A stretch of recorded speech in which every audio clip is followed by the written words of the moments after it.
Prego di sedersi, grazie.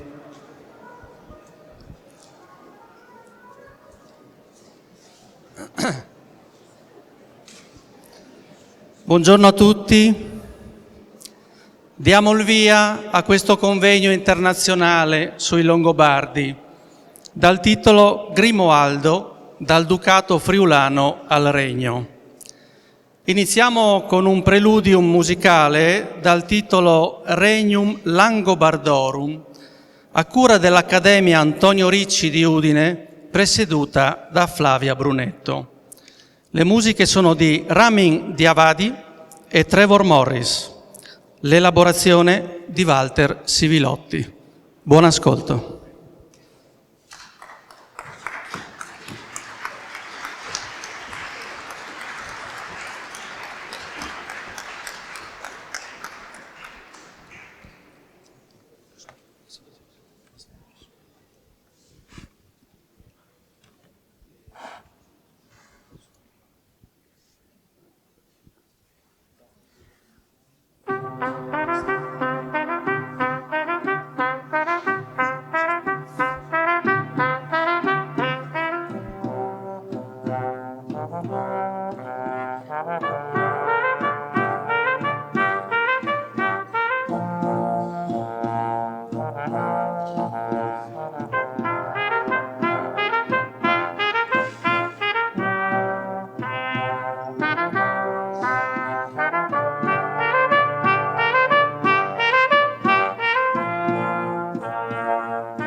Grazie per questa bellissima esibizione, grazie al nostro gruppo.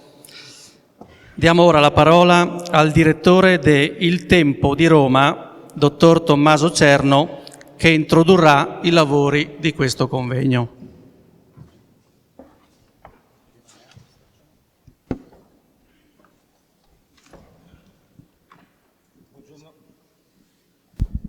Buongiorno a tutti. In questo luogo meraviglioso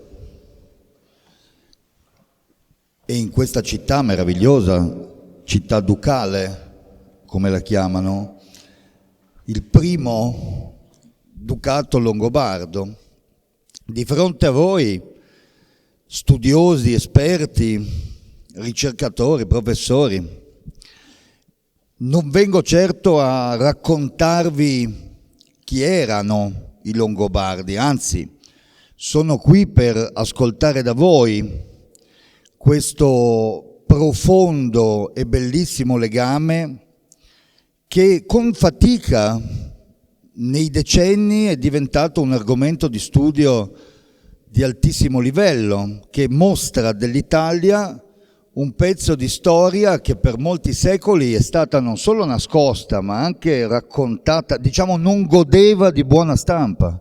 I Longobardi non godevano di buona stampa nei secoli, sono stati maltrattati dagli storiografi, utilizzati per raccontare cose diverse da quelle che oggi invece la scienza, la cultura, l'università, le forze dell'ordine, che fanno un lavoro enorme per conservare, riportare nel loro luogo d'origine pezzi d'arte che hanno un valore di testimonianza antropologica importantissimo.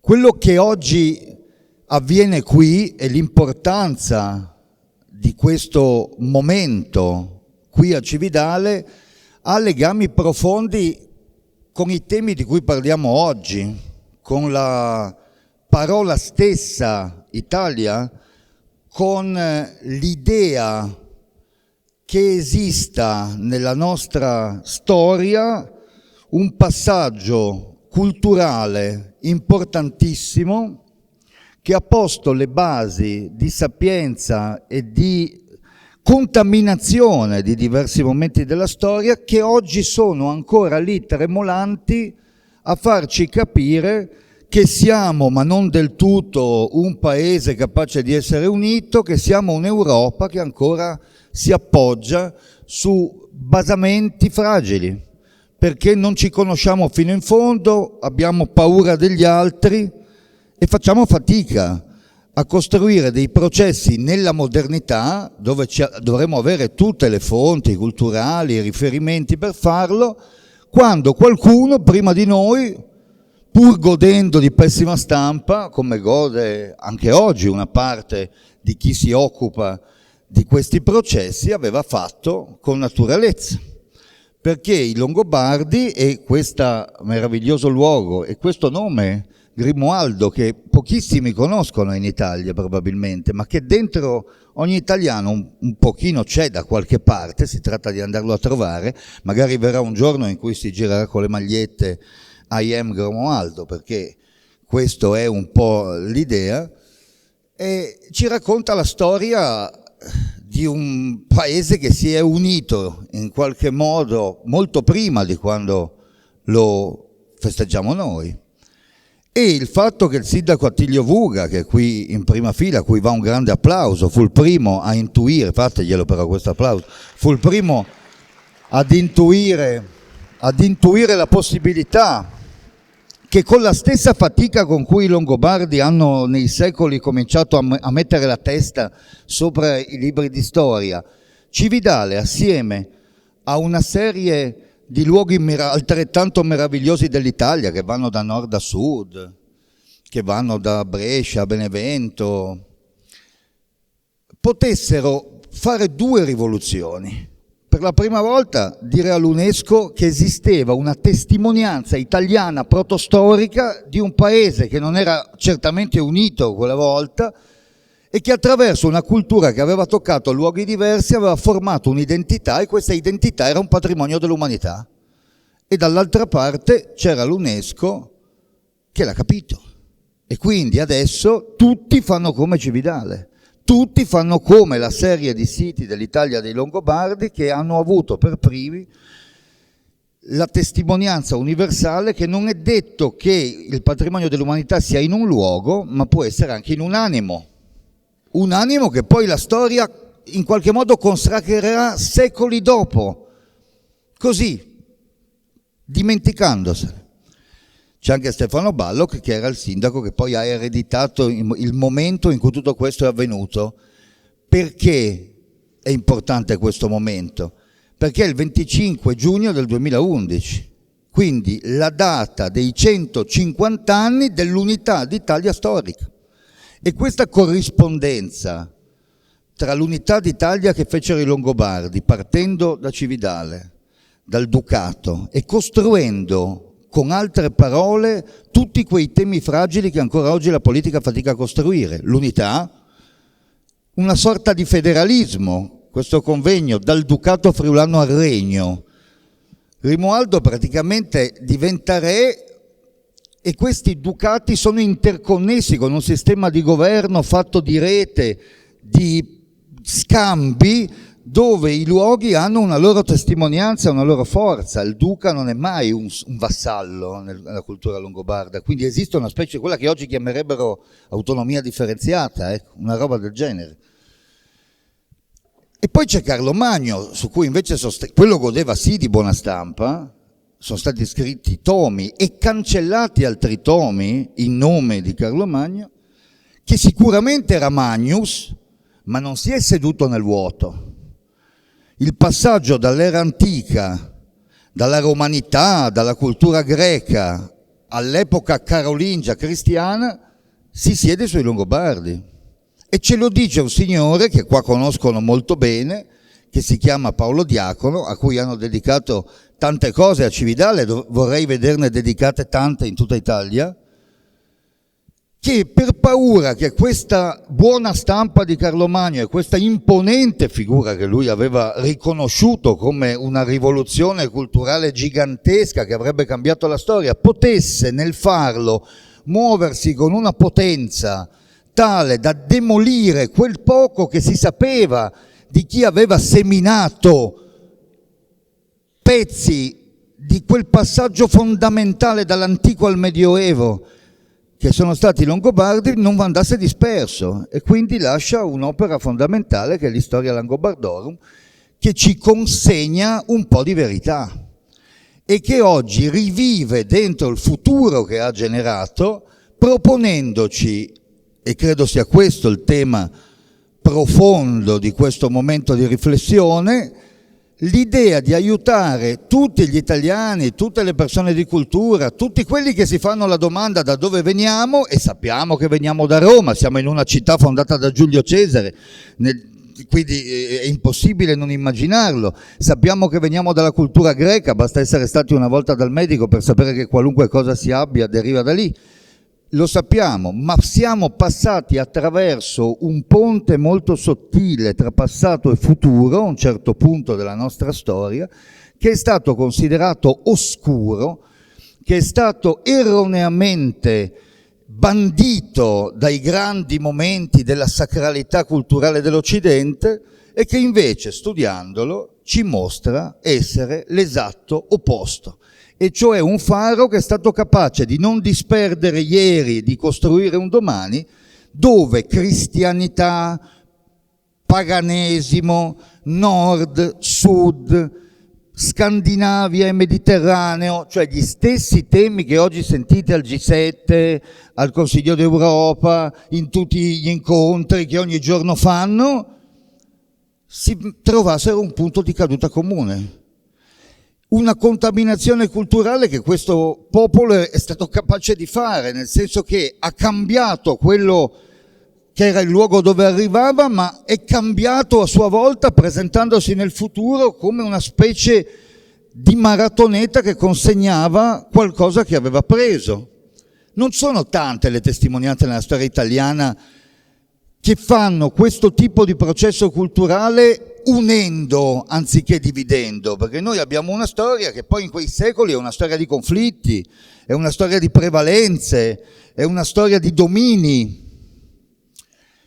E quindi questa bellezza che Cividale e l'Italia hanno consacrato e che qui è testimonianza quotidiana, tra l'altro Cividale vive ogni giorno il tema dei confini, della diversità che diventa similitudine, delle lingue diverse che cominciano a corrispondere, del comprendersi fra persone che hanno obiettivi differenti.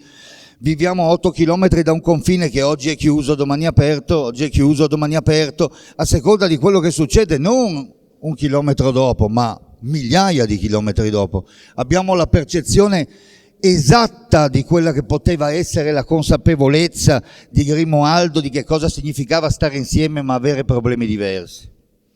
Quindi dovremo prendere tutto questo, tutta questa Italia che nasceva inconsapevolmente, che andava nel futuro, che metteva luce dove gli altri vedevano oscurità, che ha costruito le basi di questa Europa che a distanza di secoli non siamo ancora in grado di definire culturalmente. Lo scontro profondo sulle radici dell'Europa ci accompagna da almeno 25 anni, non siamo stati in grado di scrivere chi siamo sulla Costituzione europea, abbiamo litigato su tutto, non è bastato scegliere, non è bastato sommare. Lui ha sommato, ha scelto. Questo passaggio, questo insegnamento, questo modo di essere profondamente identitari, i Longobardi, qualcuno usa ancora questa parola come sinonimo di vichinghi, no? Ah, siete i Longobardi, e invece la trasmissione, l'evoluzione, la testimonianza artistica, il diventare cristiani mutando la cristianità, la peculiarità della cristianità di queste zone e delle culture longobarde, ancora evidente nella Chiesa. Anche quella fu in qualche modo vista per secoli come una cosa da definire diversa e poi invece presa con sé.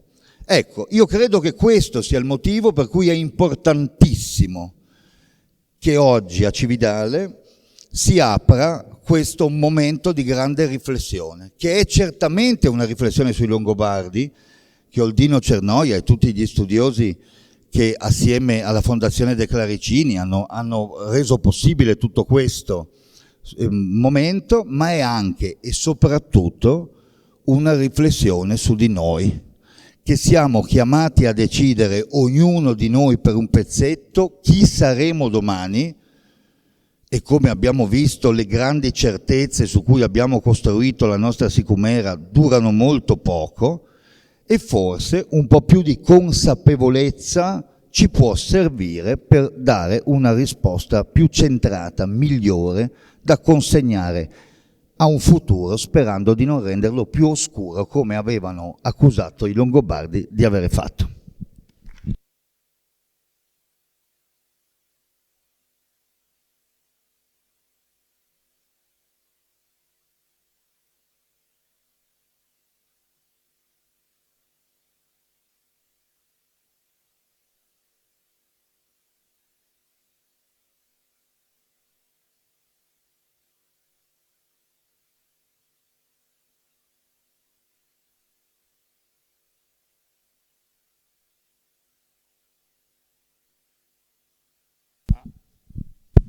Adesso è acceso e ho detto benvenuti, grazie per la vostra presenza alle autorità militari, alle autorità religiose, alle autorità civili, ai rappresentanti della nostra società civile e di studiosi.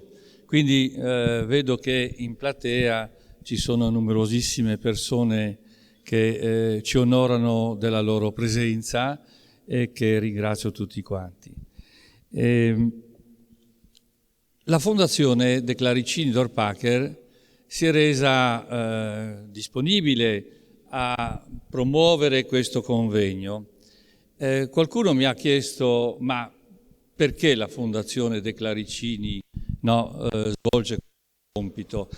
Ma guardate, la nostra Fondazione ha una missione importante che è definita per statuto, cioè proporre iniziative di alto interesse culturale per gli studi di archeologia e di arte medievale, proprio nello statuto. Uno statuto nato 52 anni fa, ovviamente in un'epoca dove di Longobardi magari non si parlava come oggi, perché oggi si parla dei Longobardi grazie soprattutto al fatto che Cividale è capofila di una rete inserita nel patrimonio mondiale dell'UNESCO. E qui mi tocca, ringraziare coloro che ci hanno portato a questo traguardo. Qui ci sono ben 3 sindaci di Cividale: Attilio Vuga, Stefano Balog e Daniela Bernardi. 3 protagonisti di questo percorso longobardo che hanno tutto il merito per averci condotto a questo livello. Ebbene, la valorizzazione della cultura longobarda nella nostra regione ha conosciuto quindi una spinta importante nel 2011 con l'inserimento, come poco fa detto, da parte dell'UNESCO nella lista del patrimonio mondiale, di cui fa parte Cividale. Noi vogliamo continuare come fondazione su questo percorso promuovendo le radici storiche e culturali del nostro territorio. Si tratta di un evento che nasce dalla collaborazione tra la nostra fondazione De Claricin Dorpacher, il Centro Studi Longobardi di Brescia, qui rappresentato dal suo presidente, professor Archetti, e dalla Deputazione di Storia Patria per il Friuli, rappresentato qui dal presidente Andrea Tilatti. Questi 3 soggetti hanno così messo in piedi questo convegno di 4 giorni che vedranno protagonisti da tutta Italia e anche dall'estero, da numerosissime università, ce ne sono più di 20 università italiane con i loro docenti e ci sono 19 università straniere che provengono da tutta Europa, persino dalla Turchia, no? Dal Texas, no, dal Portogallo, dalla Spagna, dalla Germania, quindi non voglio citare o dimenticare qualcuno, però per dare la dimensione di questa presenza, una presenza molto importante perché questi studiosi hanno per noi un significato estremamente importante. Gli obiettivi sono 3 di questo convegno. Potenziare le conoscenze sul VII secolo quale periodo decisivo di passaggio dalla tarda antichità al Medioevo. Facilitare la costituzione di una rete internazionale di studiosi polarizzata sul Friuli. Favorire la crescita della cultura storico-scientifica nella nostra regione, uno dei centri del potere longobardo. L'evento si caratterizza inoltre come manifestazione di avvicinamento a Gorizia 2025, capitale europea della cultura, qui rappresentata dal presidente Paolo Petiziol. Quindi abbiamo creato intorno al tema longobardo dedicato a Grimoaldo, dal Ducato friulano al Regno, e tanto bene ha prima detto il nostro coordinatore del convegno Tommaso Cerno, direttore attuale di un giornale importantissimo a Roma che si chiama Il Tempo, ma che è stato in Friuli anche direttore di altri giornali importanti e in Italia. Quindi lui ha tracciato molto bene questa introduzione che ringrazio moltissimo. Devo anche ringraziare moltissime altre persone, è il mio ruolo quello di ringraziare in questo momento, ma soprattutto tutti gli enti che patrocinano questa iniziativa. Sono ben 80 enti che patrocinano questa iniziativa. Dal Parlamento, dall'alto patrocinio del Parlamento europeo, e dopo avremo l'intervento dell'onorevole Lizzi, dal Parlamento italiano, dalla Camera dei Deputati, da enti come le regioni Lombardia, che sono ospiti in questa nostra regione, dalla regione Friuli Venezia Giulia, da enti importantissimi, ma anche da enti che svolgono sul nostro territorio un ruolo fondamentale, che è per esempio la Fondazione Friuli, l'Università di Udine, l'Università Cattolica di Milano, enti che in questo momento ci dimostrano la loro vicinanza su questo argomento. Oggi devo dire anche che è una giornata un po' impegnativa, sia all'Università di Udine, dove il magnifico rettore avrebbe voluto essere qui presente con noi, ma è presente il pro-rettore Andrea Caffarelli, e la regione Friuli Venezia Giulia, che oggi diciamo che è in seduta plenaria, impegnatissima a varare una legge omnibus della nostra regione, ma abbiamo ben 2 consiglieri regionali qui presenti che hanno sottratto del tempo ai lavori del Consiglio regionale per essere qui presenti con noi.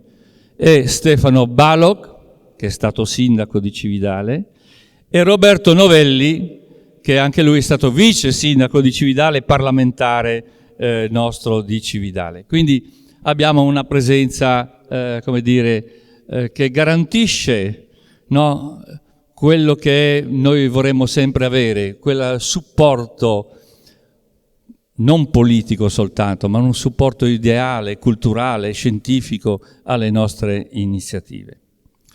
Ma finisce tutto con questo convegno? No, non finisce tutto con questo convegno. Questo convegno dà, la partenza di tutta una serie di iniziative, di un claim, sotto un claim che noi abbiamo dedicato ai Longobardi, che significa vivere e raccontare i Longobardi. Tutto l'anno dedicheremo ai Longobardi varie iniziative e il sindaco di Cividale sicuramente amplierà questo discorso. Ma ci sono anche gli enti che supportano, che devono avere il giusto peso all'interno di un convegno come questo. Per esempio la Banca di Cividale, che è nel gruppo Sparcas, rappresentata dal suo vicepresidente Guglielmo Pelizzo, ma anche l'International Council for Monuments and Sites, che è rappresentata dal professor Franco Bocchieri, che è tanto vicino a queste iniziative. Rischio di dimenticare tantissime persone, però avete un opuscolo nella vostra cartella con l'indicazione di tutto il percorso che faremo in questi giorni, un percorso che inizia qui a San Francesco, e ringrazio Monsignore Carlino per averci consentito di svolgere questo convegno in questa magnifica sede del centro di San Francesco. Dopodiché ci sposteremo nella sede della fondazione, che è Villa de Claricini d'Orpacher, dove si svolgeranno tutti gli altri giorni di convegno. Bene, io ho terminato questa mia introduzione e vi ringrazio per la vostra presenza, la vostra condivisione e soprattutto l'apporto scientifico e culturale che saprete dare a questo convegno. Vi ringrazio tanto e passo la parola adesso ad altri soggetti che sono in elenco. Scusate, ma anche abbassarsi. E adesso chiamo sul palco Daniela Bernardi, sindaco di Cividale del Friuli. Nessuno lo sa. Non è scritto, ma non si fa niente.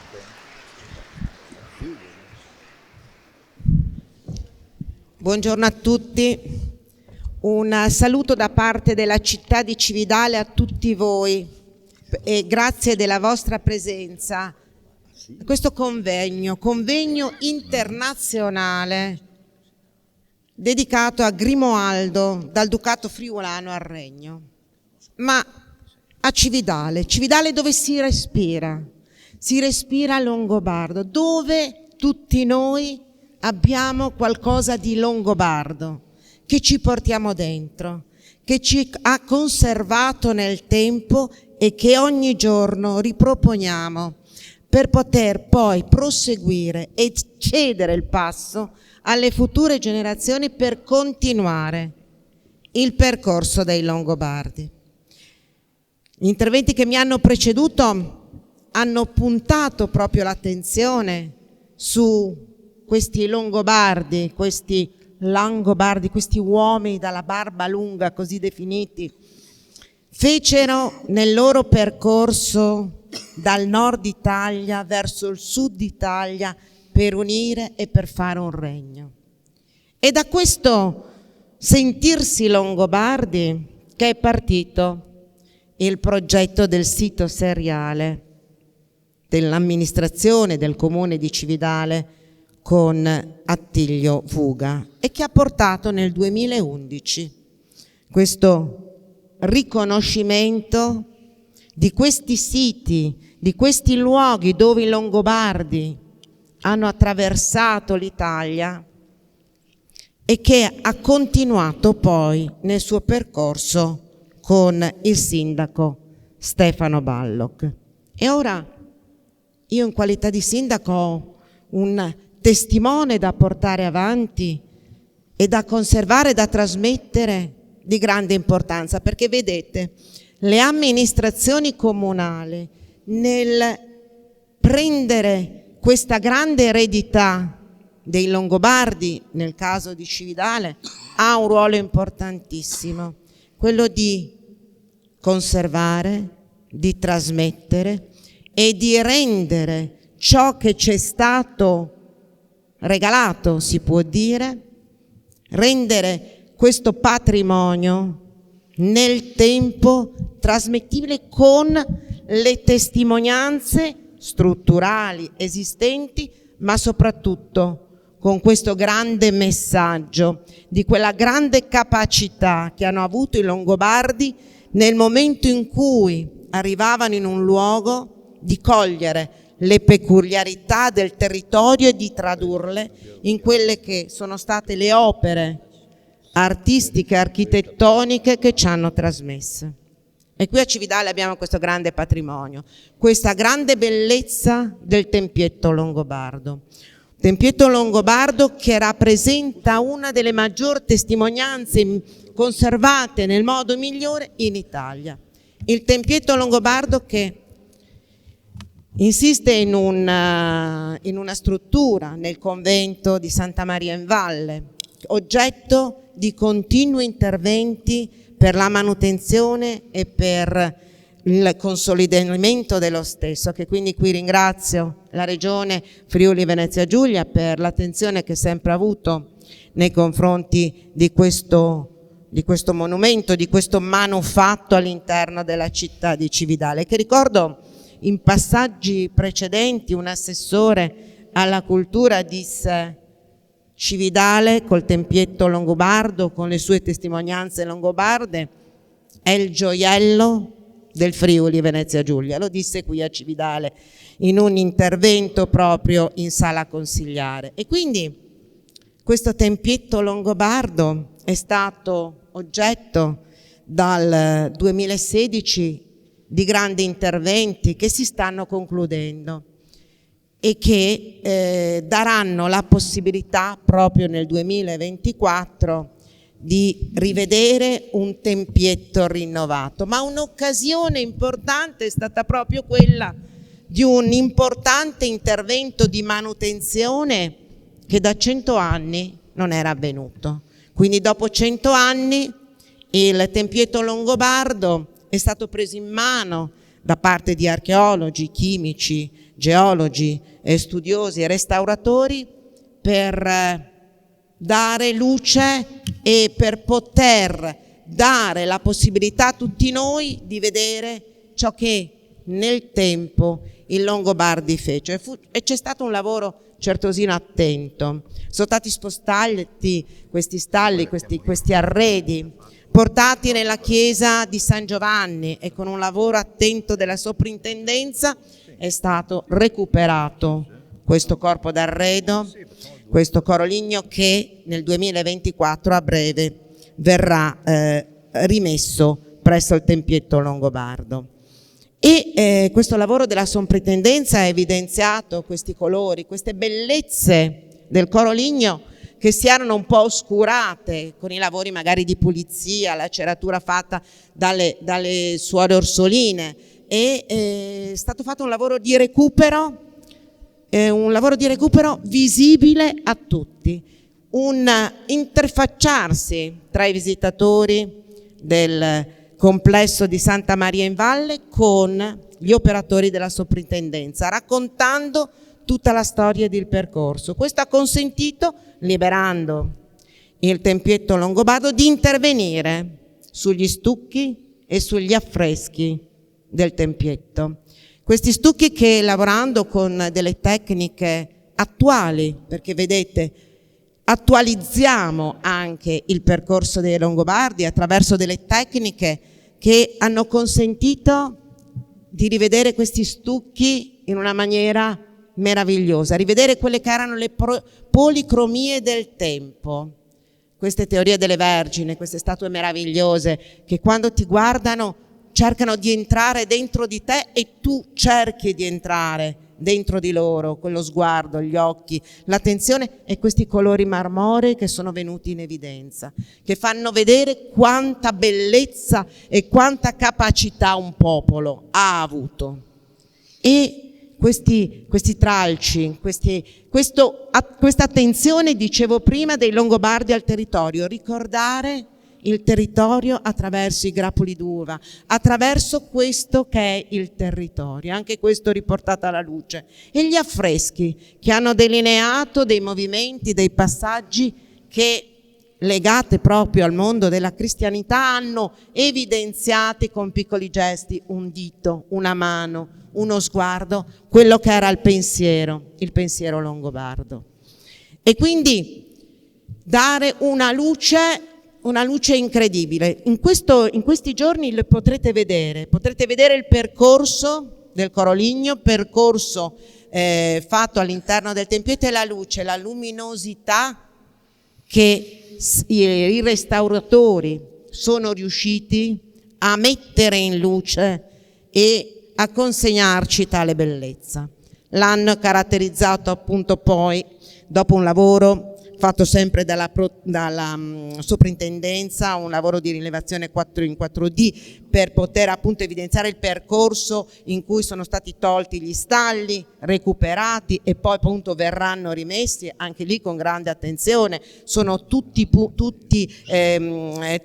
numerati gli scomponimenti del corpo in modo tale che vengano rimessi nello stesso modo, anche questo è molto importante. Quindi quest'anno avremo il tempietto longobardo come siamo stati abituati a vederlo, e quindi con gli stalli, con il coro rimesso, e avremo l'opportunità di dire: l'abbiamo visto come i Longobardi lo fecero e lo possiamo rivedere come invece poi nel tempo ci è stato consegnato, man mano che appunto i percorsi storici e le persone sono intervenuti. Questo è un messaggio importantissimo perché vuol dire che tutti coloro i quali nel tempo e nella storia si sono succeduti hanno trasmesso un qualcosa che viene conservato e viene poi proiettato per il futuro. Quindi direi attualizzando le capacità di coloro che hanno segnato la nostra storia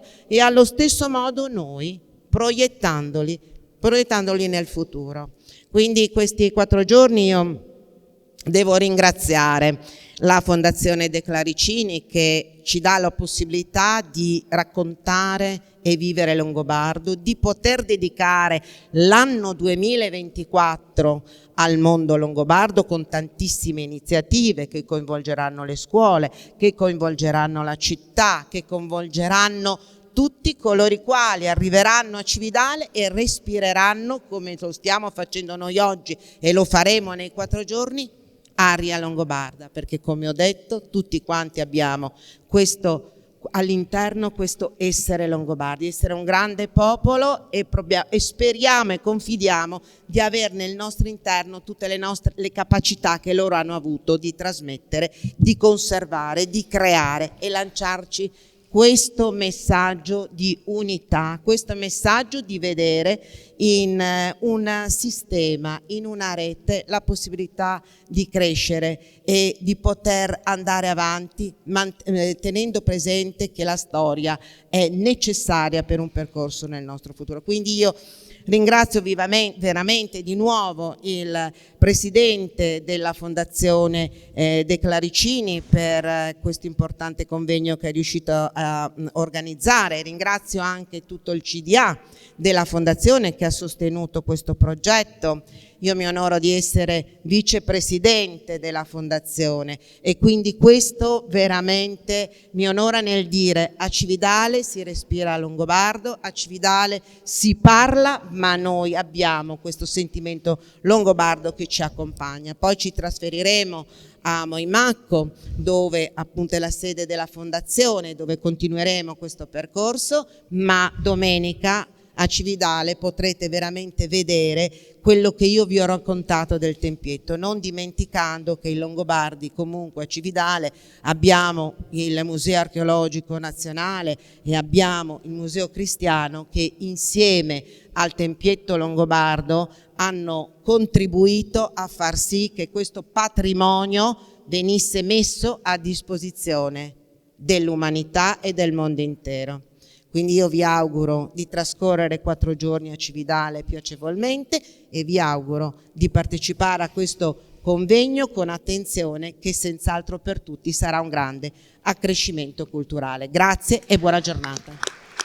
Grazie al sindaco Daniela Bernardi per questo saluto. In Italia si dice spesso questa frase: le nostre città sono già dei musei, il nostro paese è già un museo. Tutto vero, lo sappiamo bene che siamo contornati d'arte, ma i musei sono qualcosa di straordinariamente importante, sono come le chiese per la religione, gli ospedali per la salute, sono luoghi di studio, sono luoghi di conservazione, sono luoghi che guardano al futuro. Il direttore del Museo Archeologico Nazionale di Cividale del Friuli, Angela Borzacconi, che chiamo per un saluto, è garante che qui c'è un centro enorme, fondamentale per la cultura europea, che è il Museo di Cividale. Prego.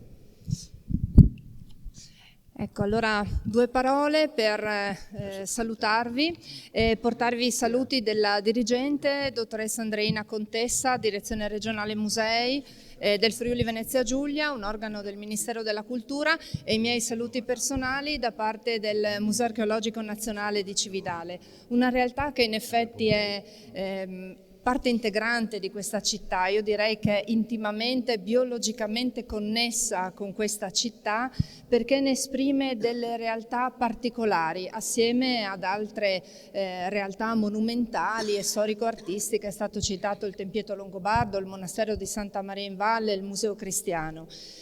Tutti aspetti che danno a Cividale un volto completamente diverso da altre città dove pure la presenza longobarda è stata importante. Cividale primo ducato, quindi un punto di osservazione privilegiato per individuare, capire, studiare discontinuità ma anche continuità, dinamiche, situazioni, caratteristiche, quindi un posto importante per studiare i longobardi, non l'unico ma comunque un posto importante. L'anno scorso, più o meno in questo periodo, a Grosseto si è tenuto il convegno internazionale di archeologia dei Longobardi e l'archeologia cividalese ha dato il suo importante contributo. Oggi siamo qui e parliamo ancora di Longobardi nel 2024, forse in questo convegno più sotto una luce storica, comunque importantissima, perché la compagine storica ci aiuta, anche un po' di archeologia in questo convegno, ma più la storia, perché questa compagine storica, dicevo, ci aiuta a creare quel fondo in cui poi possiamo consolidare dei dati archeologici importanti.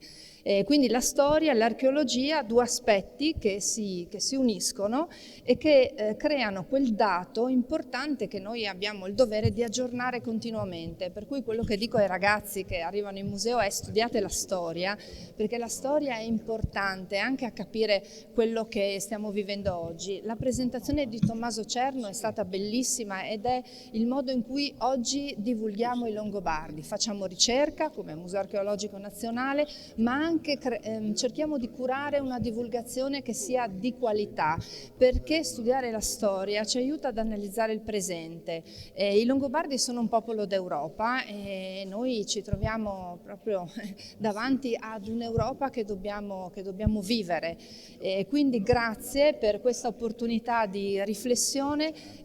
Io li ricito ancora, anche se siete stati molto citati, ma mi fa piacere ringraziarvi, e quindi ringrazio gli organizzatori e curatori del convegno, la Fondazione De Claricini Dornpacher con l'attivissimo presidente Oldino Cernoia. Ringrazio i curatori Andrea Tilatti, il professor Andrea Tilatti, il professor Gabriele Archetti, quindi il Centro di Studi Longobardi, la Deputazione di Storia Patria.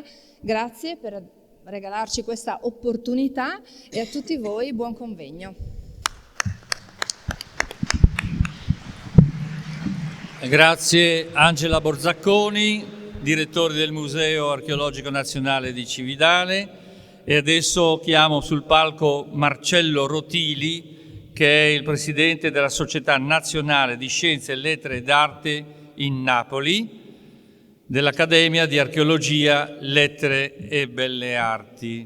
Prego.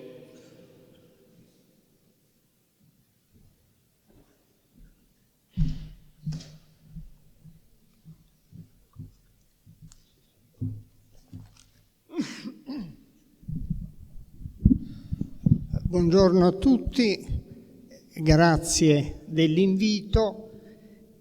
Porgo il saluto dell'Accademia di Archeologia, Lettere e Belle Arti di Napoli e della Società Nazionale di Scienze, Lettere e Arti e quello della provincia di Benevento.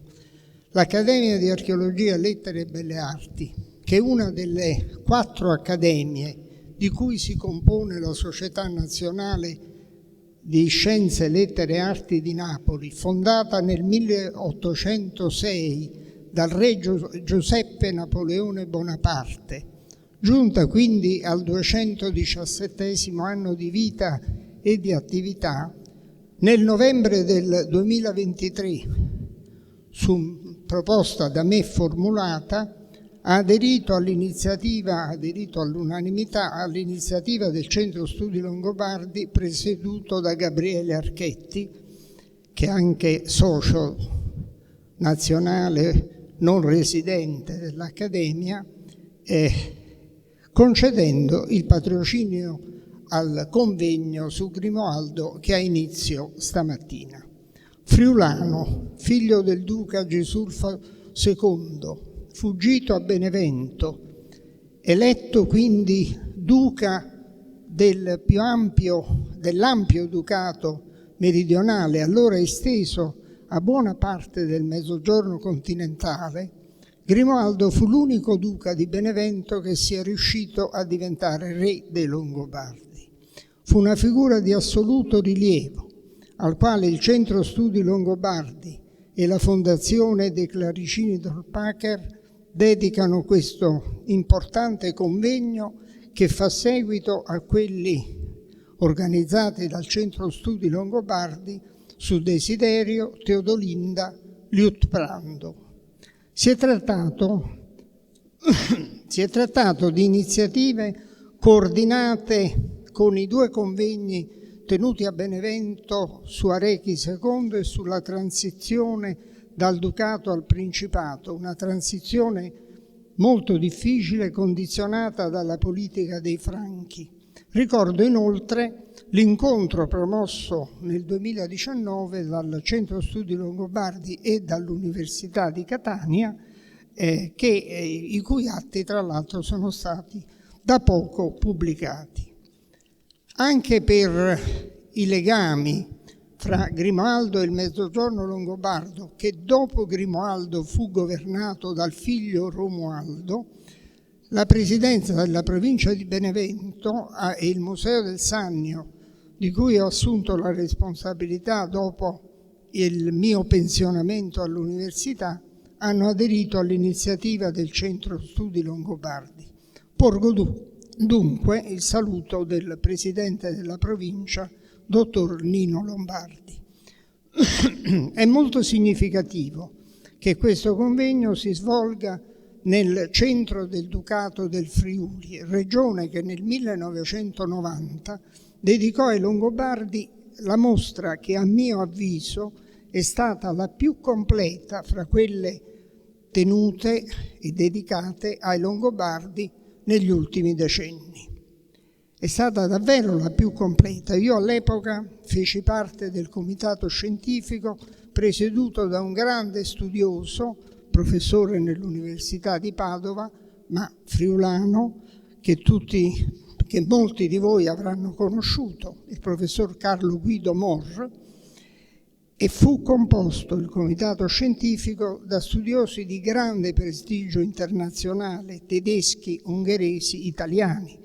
Ricordo per esempio Karl Richard Brühl, Volker Bierbrauer, Istvan Bona, Istvan Fodor, che all'epoca dirigeva il Museo Nazionale Magiaro di Budapest e concesse molti manufatti in prestito per quella mostra che il comitato scientifico volle articolare in due diverse sedi. Le due sedi furono la Villa Manin di Passariano e il Museo Archeologico Nazionale di Cividale del Friuli, che in quel momento veniva ristrutturato nella sede che tuttora occupa e che, come abbiamo sentito, ha sviluppato sui Longobardi una intensa attività scientifica, raccogliendo ed esponendo anche i manufatti rinvenuti dopo il 1990, ma è un museo di primaria importanza per i Longobardi. Informo anche che la raccolta longobarda, la raccolta di manufatti rinvenuti nelle tombe scoperte essenzialmente negli anni '20 a Benevento in maniera del tutto occasionale, la raccolta è stata riordinata, i reperti tutti restaurati ed esposti in una apposita sezione del museo. Ricordo inoltre che quella importante mostra fu inaugurata il 1 giugno 1990 dall'allora Presidente del Senato Giovanni Spadolini. Anche per tutti questi precedenti sono molto felice di tornare con mia moglie in questa splendida città e di ritrovare tanti amici e colleghi con i quali abbiamo condiviso molti impegni e avventure di carattere scientifico. Grazie.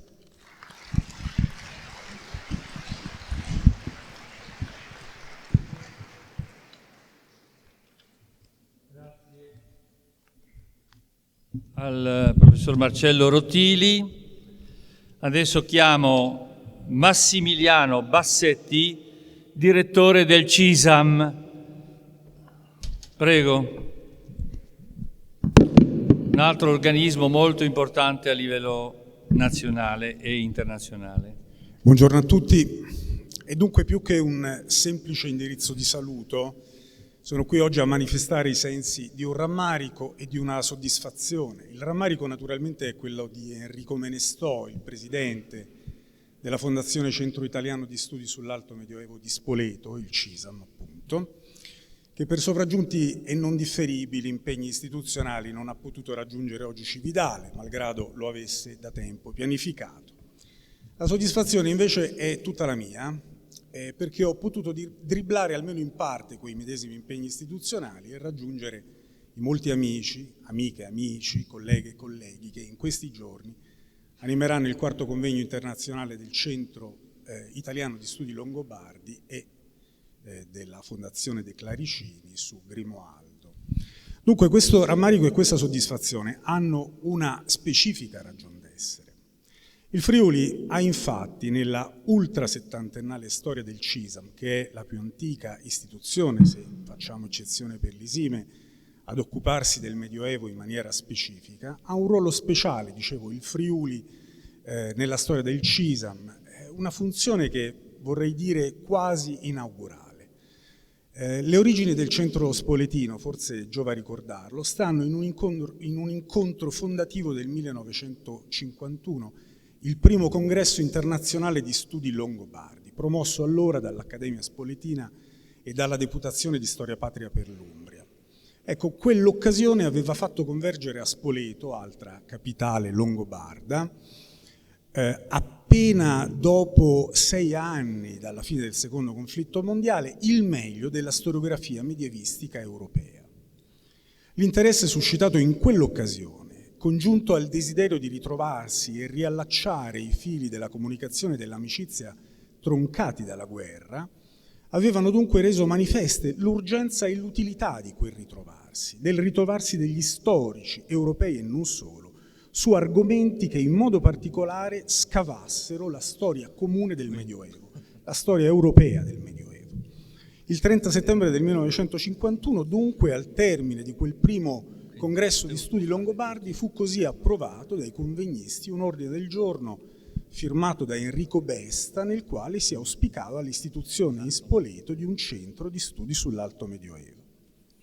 La qualcosa avvenne l'anno successivo, quando tra il 7 e l'8 giugno del 52 si tenne la prima riunione del comitato direttivo del neonato centro, il cui consiglio direttivo annoverava figure di prima grandezza nello studio sulla civiltà dei Longobardi. Nomino almeno il nome di Franco Bartoloni, di Ottorino Bertolini, di Gianpietro Bognetti, di Carlo Cecchelli, di Carlo Guido Morgia nominato, di Mario Salmi, di Raffaello Morgan, di Pietro Vaccari. E dunque il centro divenne da quel momento promotore, lo è ancora oggi, delle annuali settimane di studio, oltre che degli stessi congressi. Dunque, calendario alla mano, il secondo congresso, che non fu più di studi longobardi, ma di studi sull'Alto Medioevo, che si svolse tra il 7 e l'11 dicembre del 1952 tra Grado, Aquileia, Gorizia, Cividale e Udine, con un implicito riferimento alla memoria longobarda incarnata da Paolo Diacono, e a tutti gli effetti il primo incontro di studi organizzato dal CISAM. Il primo, intendo, anche in anticipo rispetto alla prima settimana di studi, tenete conto che quest'anno si è svolta la 71esima, che si tenne a Spoleto soltanto l'anno successivo, tra il 28 marzo e il 1 aprile del 1953, attorno ai problemi della civiltà carolingia.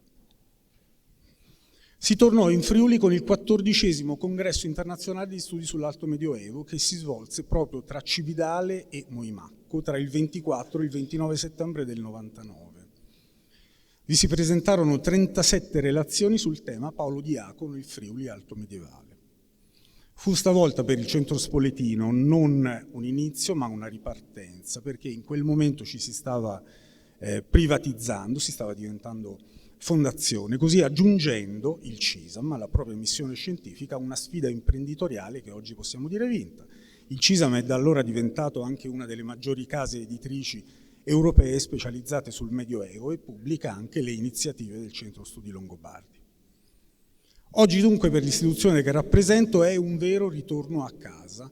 Lo considero tale anche se è un ritorno solo indiretto per il tramite di un'istituzione, il Centro Studi Longobardi, che sentiamo di famiglia, con cui c'è stata sin da subito, sin dalla sua creazione, un'intesa scientifica e valoriale corroborata dall'amicizia solida e produttiva con il suo presidente Gabriele Archetti.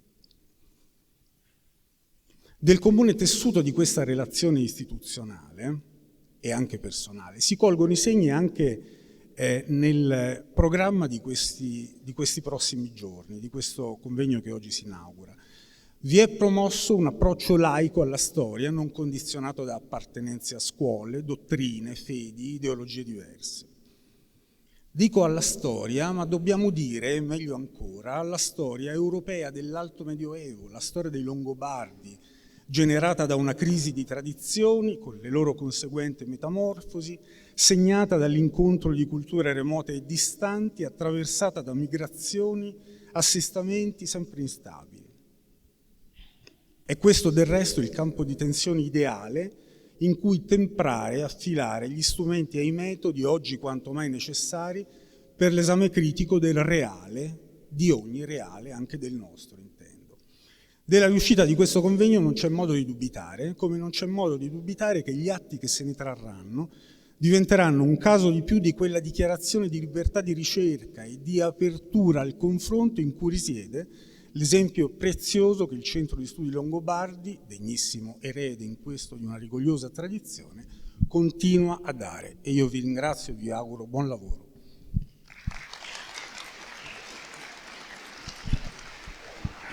Grazie a Massimiliano Bassetti, il direttore del CISAM. Chiamo l'amico Felice Napolitano e il presidente della fondazione del premio Cimitile, che tra l'altro diede anche a me l'onore di questo premio qualche anno fa, un'iniziativa straordinaria.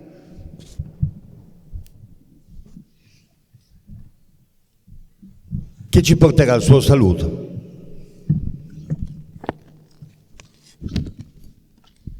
Buongiorno a tutti, è un piacere per me essere qui oggi a questo quarto convegno internazionale Grimoaldo dal Ducato Friulano al Regno. Un saluto a tutti i relatori presenti, a chi ha lavorato per preparare questo convegno, alla segreteria scientifica, organizzativo, al consiglio scientifico e alla direzione scientifica.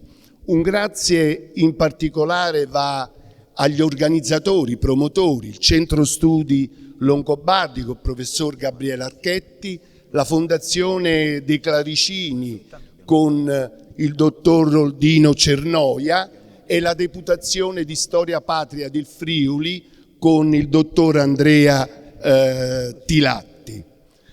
È un piacere tra l'altro oggi incontrare qui il dottor Tommaso Cerno, direttore del Tempo. È ancora vivo il ricordo al premio Cimitile 2016, 21esima edizione, la premiazione del suo libro A noi cosa ci resta del fascismo nell'epoca di Berlusconi, Grillo e Renzi, Rizzoli Editori, che risultò la migliore opera edita di saggistica al premio Cimitile.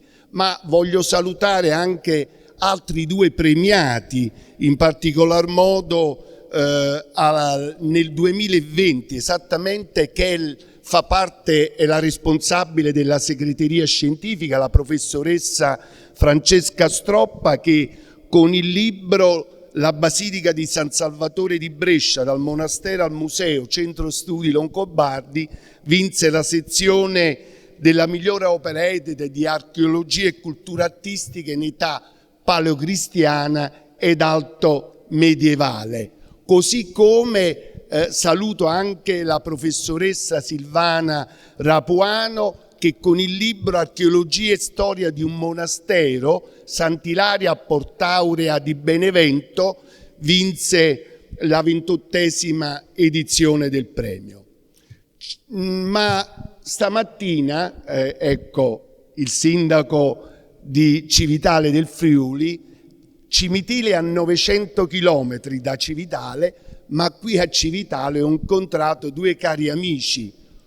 Uno, il medico, fa il medico addirittura di questo paese, il medico di medicina generale, quindi cura tanti pazienti di Civitale, che è il dottor Felice Sibilla, e l'altra persona è l'avvocato Teresa Dennetta, che ha lo studio a Civitale, quindi due cimitilesi doc, quindi capirete per me un'emozione fortissima. Ma saluto anche altri due carissimi amici che vivono da più di 20 anni a Gorizia, che il colonnello medico, il dottor Andrea Campanile e la dottoressa Mimma Cece, che sono marito e moglie.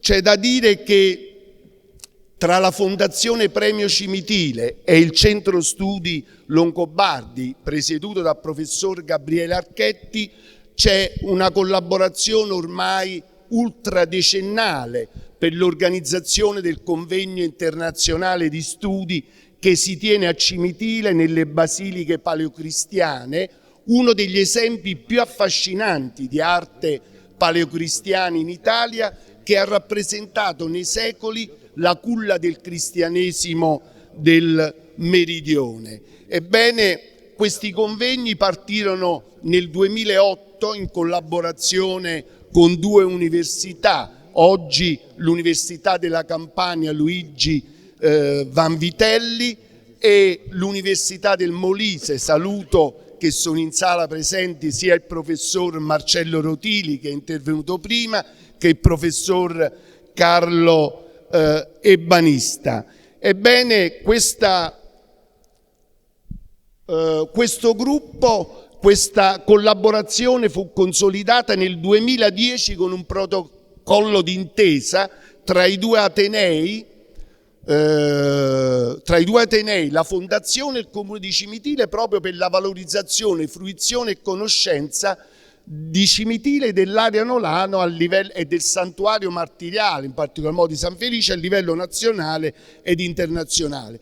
Da allora sono passati 17 anni, ben testimoniati dalla pubblicazione degli atti dei convegni, curati dai professor Rotili ed Ebanista, che sono stati pubblicati nella collana aggiornata sulla tarda antichità e il Medioevo.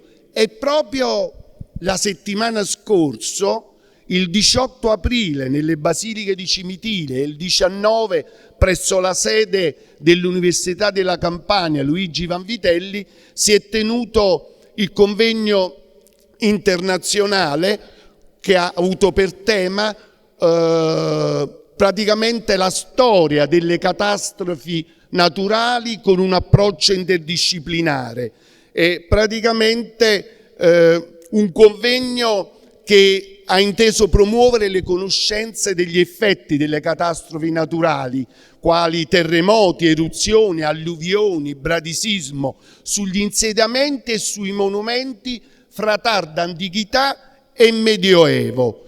Quindi nel corso di questi 2 giorni si è discusso dei dati emersi da recenti indagini archeologiche in Italia e in altri paesi europei, al fine di ricostruire il contesto sociale, culturale, economico nel quale fra tarda antichità e medioevo si dispiegarono le attività di ricostruzione delle città e degli insediamenti colpiti dalle calamità. Chiaramente la Fondazione Premio Cimitile, che è uno dei pochi esempi in Campania, perché di enti pubblici, privati e associazioni, i soci sono la Regione Campania, la Città Metropolitana di Napoli, il Comune di Cimitile e l'Associazione Obiettivo Terzo Millennio. Oltre al convegno internazionale organizza Campania Felix Festival della letteratura per ragazzi, rivolto alle scuole secondarie di primo e secondo grado della Campania, con l'obiettivo di avvicinare ragazzi e giovani alla lettura, al libro, alla letteratura. Ma l'attività principale è il Premio Cimitile, una rassegna letteraria nazionale che quest'anno celebra la 29esima edizione. Siamo a un passo dal trentennale e in questa lunga storia i maggiori scrittori italiani, personalità del giornalismo come il dottor Cerno, della politica, dello spettacolo, sono arrivati a Cimitile e hanno ricevuto il campanile d'argento, tradizionale emblema del santuario martiriale di San Felice. Ma la Fondazione si occupa anche di promozione e con l'ausilio di studiosi ed esperti ha attivato una cabina di regia che si occupa di marketing turistico-culturale, realizzando degli itinerari pilota, un volume Ager Nolanus, Musei, Siti archeologici e santuari, curato dal professore Banista, che ringrazio, un Deplian Cimitile Lacronolano, una pagina Facebook Cimitile Archeotour Basilica, un sito cimitilearcheotour.it, un canale YouTube e uno spot sul complesso basilicale di Cimitile, che in conclusione direi alla regia di mostrare questo filmato che dura solo 30 secondi. Monumento esemplare del passaggio dall'età romana a quella medievale, dal paganesimo al cristianesimo, il complesso basilicale di Cimitile rappresenta un centro di cultura e religiosità la cui fama valica i confini regionali. Visitare il santuario è come sfogliare le pagine di un libro di storia nel quale il racconto delle origini del cristianesimo si mescola all'arte e all'archeologia, grazie alle figure di Felice e Paolino, creando un connubio che non ha eguali nel meridione d'Italia.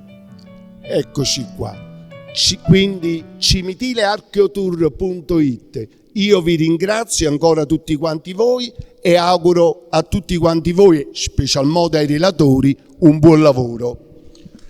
Grazie a Felice Napolitano e adesso chiamo per un saluto un amico e uno che di confini se ne intende, di Europa se ne intende, di allargamento, di multiculture se ne intende, che è Paolo Petizziola, il presidente del GECT per Gorizia 2025, una cosa straordinaria, la capitale della cultura, Gorizia, Nova Gorica, per la prima volta due stati, due città che diventano una e l'Europa che prende forma, anche grazie a Paolo e al suo lavoro. Mi associo, buongiorno a tutti, mi associo ai ringraziamenti perché non mi pare il caso di ripetere perché il tempo è prezioso, infatti purtroppo devo abbandonarvi perché ho l'assemblea del GECT a Gorizia e mi stanno aspettando. Per me comunque, ed è questo che voglio sottolineare, è un onore essere qui, ma certamente non voglio entrare nel merito di ciò che dicono e fanno gli studiosi, ma consentitemi di ricordare qualcosa di quando ero bambino. E il sacerdote che si preparava per la prima comunione ci parlava dei Longobardi. Longobardi per me voleva dire storia, mito, leggenda, tutto. E questo prete dice, pensate al Boino, arrivò in aprile da noi, qualcuno dice il 1° aprile, del 568. Scese da Sella Carnizza, che non so se è vero, e quando arrivò in cima alla sella era una giornata di sole meraviglioso, non come l'aprile che abbiamo quest'anno, e lo sguardo di Alboino arrivò fino al mare. Incantato dalla pianura che vide sotto di sé, disse: questa è terra mia. E questo per me è l'arrivo dei Longobardi in Italia. E con questa leggenda o storia o mito io sono cresciuto. Ecco perché oggi sono orgoglioso e vi sono grato di essere qui a portare questo saluto. Ma perché? Perché anche una delle parole che oggi sentito, l'amico Tommaso Cerno, contaminazioni. Vi ho parlato di bambino, adesso qualcosa di più adulto. Quando ero un po' più grande, sono sempre stato affascinato dalla terra in cui sono nato e cresciuto e ho pensato che avrei dovuto fare qualche ricerca sulle mie contaminazioni. Mi sono fermato ai bisnonni, perché c'è di tutto e di più. Di tutto e di più. Sangue ovviamente friulano, ma slavo, tedesco, e ho trovato anche la bisnonna ebrea. Infatti mio nonno si chiamava Davide, io non capivo mai perché, ma tutti lo chiamavano Stefano, perché non era bello in quei tempi. Quindi capite che viviamo in un fazzoletto di terra che non ha uguali in tutta Europa. Ecco il senso di Go 2025. E per questo sono stato catturato, più che da questo incarico, da questa vocazione che sento dentro, per cercare di riportare questa nostra terra, in fin dei conti, a ciò che era, un crocevia di culture, di popoli, di lingue, di contaminazioni, che ci hanno reso tutti più ricchi, come oggi voi me lo state dimostrando. Grazie di cuore e buon lavoro.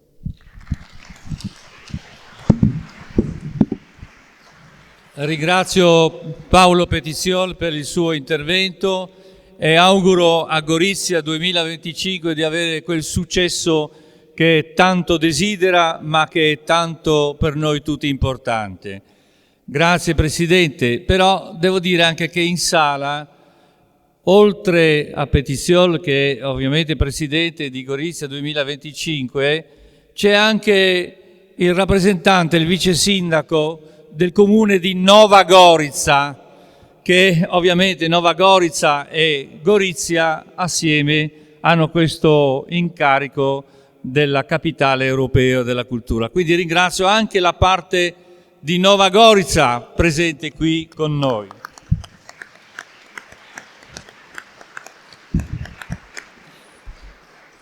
Adesso desidero chiamare i due rappresentanti del percorso UNESCO che ha fatto diventare Cividale capofila di questa rete nazionale dei Longobardi.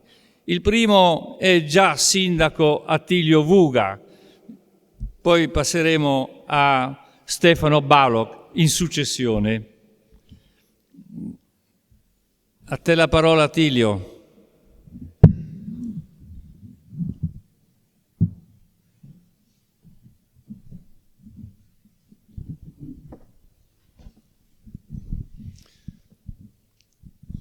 Attilio, vieni a dire qualche cosa sul percorso longobardo, però non impiegare troppo tempo, mi raccomando.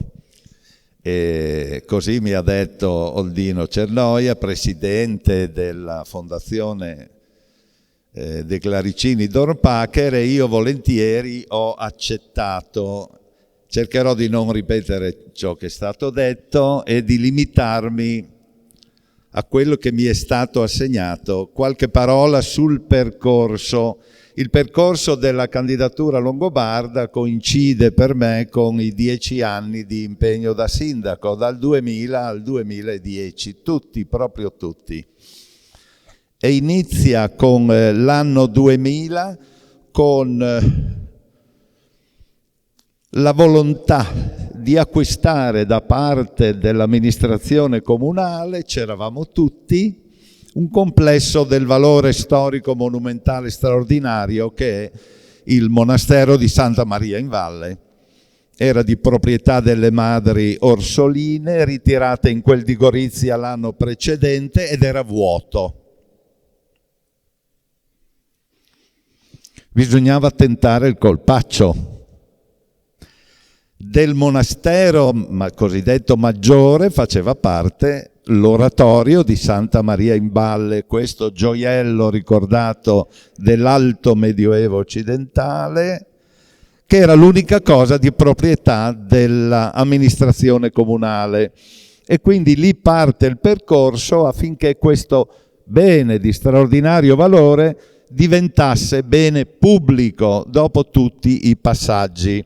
Si inizia nell'anno 2000 e grazie al contributo della Regione col bilancio per l'anno 2001 si riesce a portare questa operazione. Qui è l'inizio.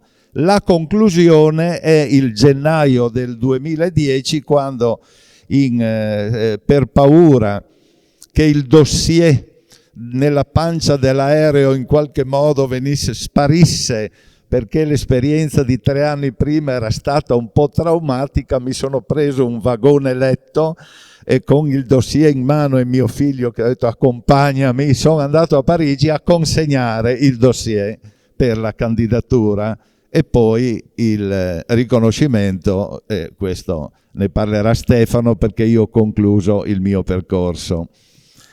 L'intuizione che citava Tommaso Cerno, io ti dirò che non serviva genialità per capire che quella era una strada da percorrere. Il problema non è l'intuizione, è il percorso che serve. È un percorso che per me è stato di 7 anni, non inizia proprio nel 2000.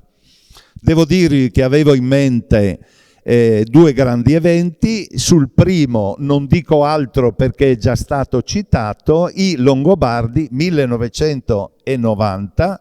Io ho assistito, ricordo bene l'arrivo di Spadolini dal ponte, la salita e il sindaco Pascolini con la fascia trasversale ancora, una grande. Quello che non è stato detto prima, in questo angolo orientale abbiamo avuto in quell'estate 400.000 visitatori. È stata una cosa straordinaria.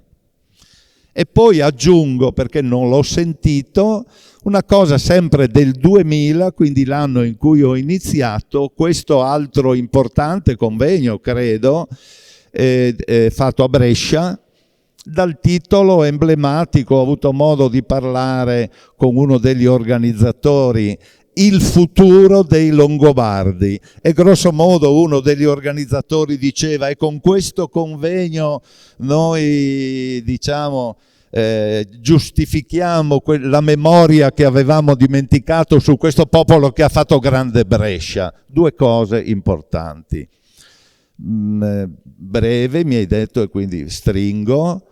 2003, comitato istituzionale creato qua, e poi i rapporti con il ministro, e poi i rapporti col sottosegretario con delega Onesto, che è venuto a Cividale, ci ha suggerito il percorso seriale, e poi la visita nei siti della Langobardia Maior con i funzionari del ministero. Io non leggo mai, ma qua i titoli sono cambiati, allora pensate alla fatica di un percorso che inizia con l'accettazione nella tentative list e inizia con un titolo particolare che era Cividale, i primi siti longobardi in Italia, accolto dal ministero.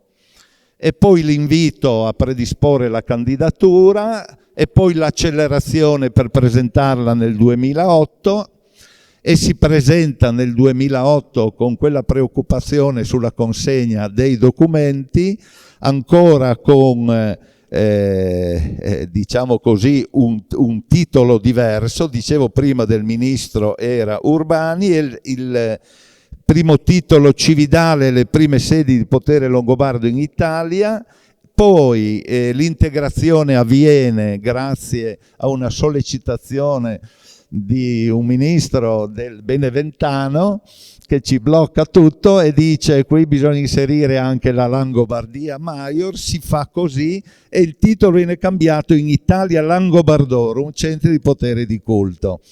Così si riesce, si presenta, e diciamo l'ICOMOS suggerisce alcune integrazioni, perché in particolare per un paio di queste sedi del sito seriale, in particolare Monte Sant'Angelo, non è un segreto, è stata richiesta qualche integrazione, e quindi da qui il lavoro successivo all'integrazione e il titolo definitivo, che è quello che conosciamo, i Longobardi in Italia.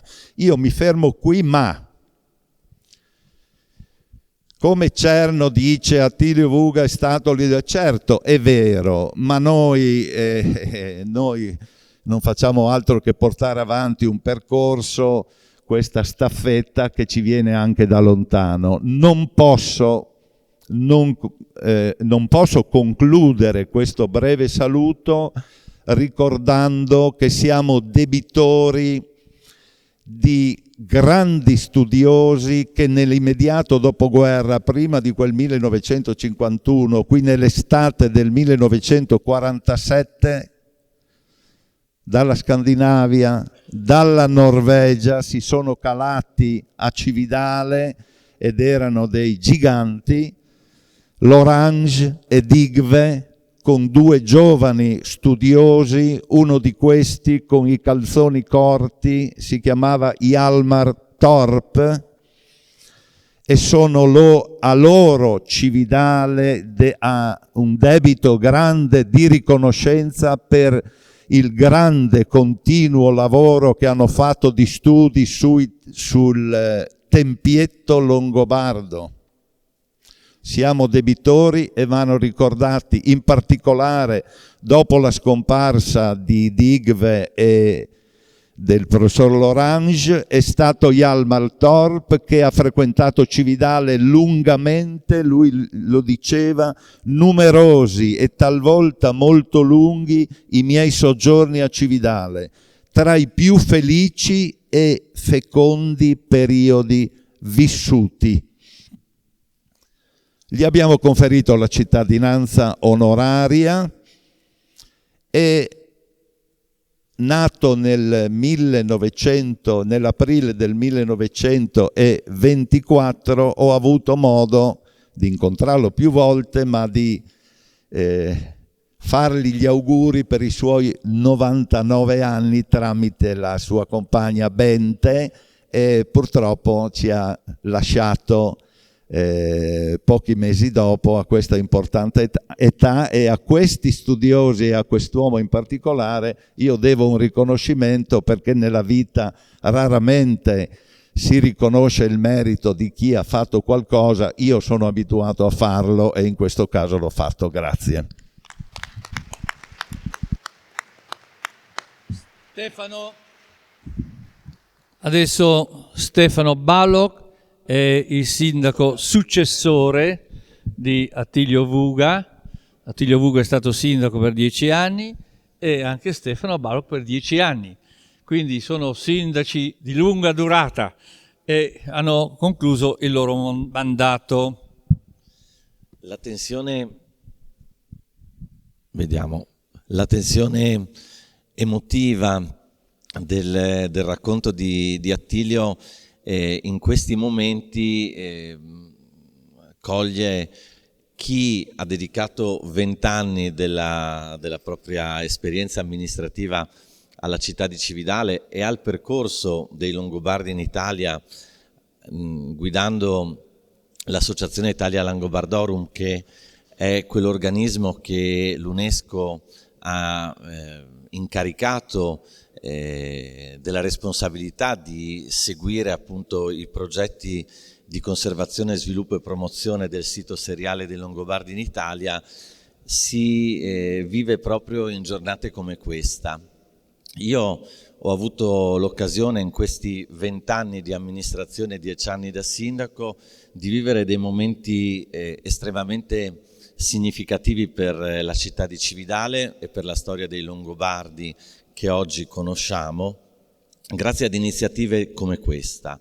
Ho avuto occasione di partecipare a Brescia al primo convegno internazionale promosso dal Centro di Studi Longobardo dal professor Archetti con Desiderio, e oggi siamo al quarto, testimonianza del fatto che su una base solida come quella che Attilio Vuga ha descritto rispetto alla volontà di una città di nobilitare il ruolo che i Longobardi hanno avuto nella storia di questa terra, si è saputo costruire un percorso di rete che oggi ha portato centinaia di studiosi in città e dà ancora una volta l'occasione ai tanti studenti e ai tanti giovani che qui oggi ci sono di capire quanto importante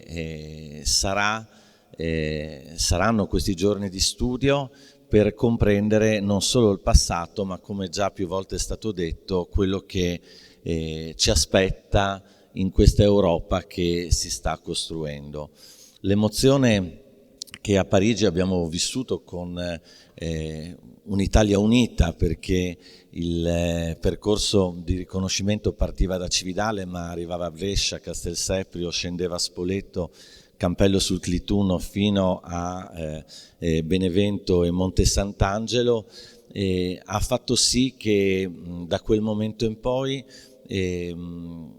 la mia città e la mia persona fossero invitate in Italia e in Europa a centinaia di incontri per raccontare questa esperienza, che io credo, rispetto ai tanti riconoscimenti che l'UNESCO da quel 46esimo riconoscimento ha fatto, sia probabilmente quello più elaborato e più complesso, che è diventato poi un modello in Europa rispetto proprio alla possibilità che i siti riconosciuti appunto patrimonio dell'umanità potessero anche essere individuati in sedi diverse. Candidature di rete sono diventate ormai un modello che ha rafforzato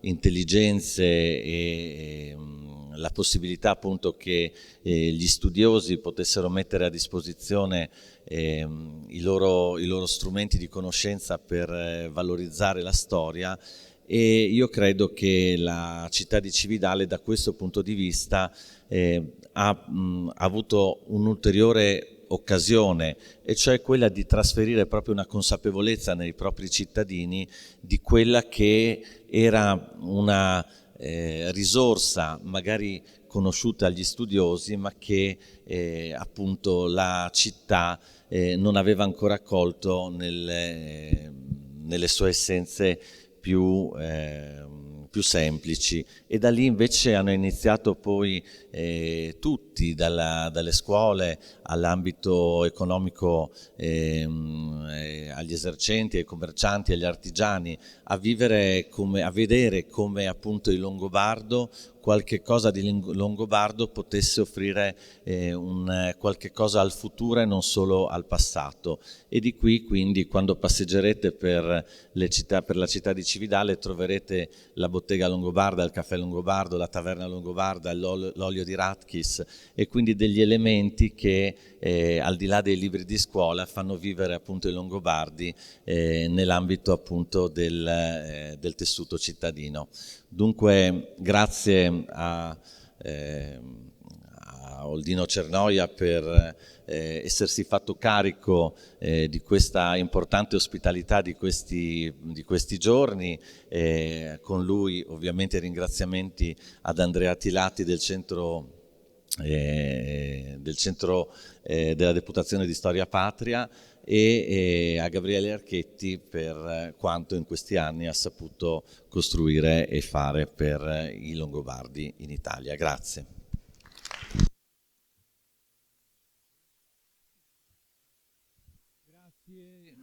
Grazie Stefano, li chiamo per nome perché sono amici da tanto tempo, quindi mi è consentito dalla consuetudine chiamarli per nome. Adesso il professor Guido Nasimbeni, che tra l'altro è un docente dell'Università di Udine, ma in veste di vicepresidente vicario della Fondazione Friuli, una fondazione sempre vicino a tutte le attività della mia fondazione, diciamo così. Bene. Un indirizzo di saluto da parte della Fondazione Friuli, da parte del suo presidente Giuseppe Morandini, che non ha potuto essere presente. Sapete che uno degli obiettivi fondamentali della Fondazione Friuli è quello di sostenere progetti di valorizzazione del patrimonio culturale delle nostre comunità e dei nostri territori. Credo che questo convegno internazionale incentrato su questa figura di unificatore incentrato su un pezzo di storia sulla quale c'è ancora molto da scoprire, un pezzo di storia che poi precede altri pezzi di storia che ci conducono ai giorni nostri. Questo progetto rappresenta, credo, al meglio quella finalità, la finalità di valorizzare il patrimonio culturale non solo per un approfondimento, ma anche per cercare di individuare contenuti, tematiche e forme per presentare le nostre ricchezze in modo più efficace. Aggiungo solo un elemento che in realtà ha attraversato un po' tutti gli interventi precedenti, dal Ducato al Regno, e proseguirei allo Stato-Nazione e forse alla comunità di Stati-Nazione. Ebbene, in un momento in cui presto saremo chiamati a esprimere il nostro voto per rinnovare quel progetto di Stati-Nazioni, un convegno internazionale che riunisce studiosi di diversa provenienza in una terra come Cividale, terra di incontro di culture e di popoli, un convegno che ci ricorda le nostre radici, ecco, forse ci può risollevare e ci può rendere più consapevoli del nostro passato e dell'importanza di quel progetto. Buon convegno a tutti.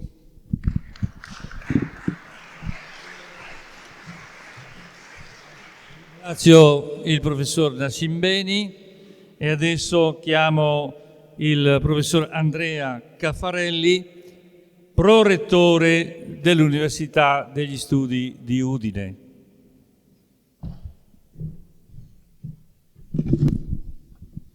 Grazie Presidente, buongiorno a tutti. Sarò breve, non solo per dar voce al pensiero del Presidente Cernoia, ma anche perché non voglio sottrarre tempo alle relazioni introduttive. Le relazioni introduttive sono importanti perché aprono 4 giorni di lavoro. Non dimentichiamoci che questo è un convegno scientifico, i numeri che sono stati elencati prima danno la misura dello sforzo organizzativo, ma io vorrei soffermarmi non solo sull'aspetto quantitativo, ma anche e soprattutto sull'aspetto qualitativo. Il mio maestro diceva le relazioni sono un po' come le azioni, non si contano ma si pesano.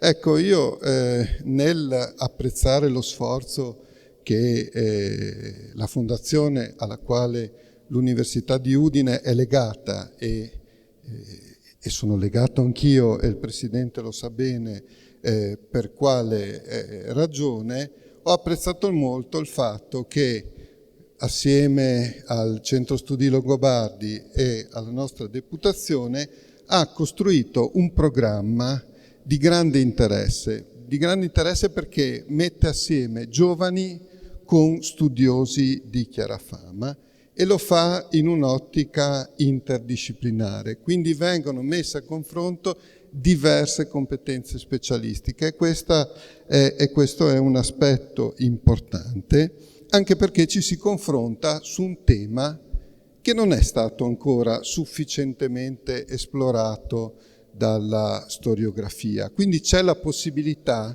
e questo è uno degli obiettivi di un grande convegno scientifico internazionale, di gettare luce su un tema sul quale non c'è ancora una letteratura, diciamo così, consolidata, ed è una straordinaria occasione per condividere delle conoscenze, per ragionare sulle fonti, per sviluppare i rapporti di ricerca.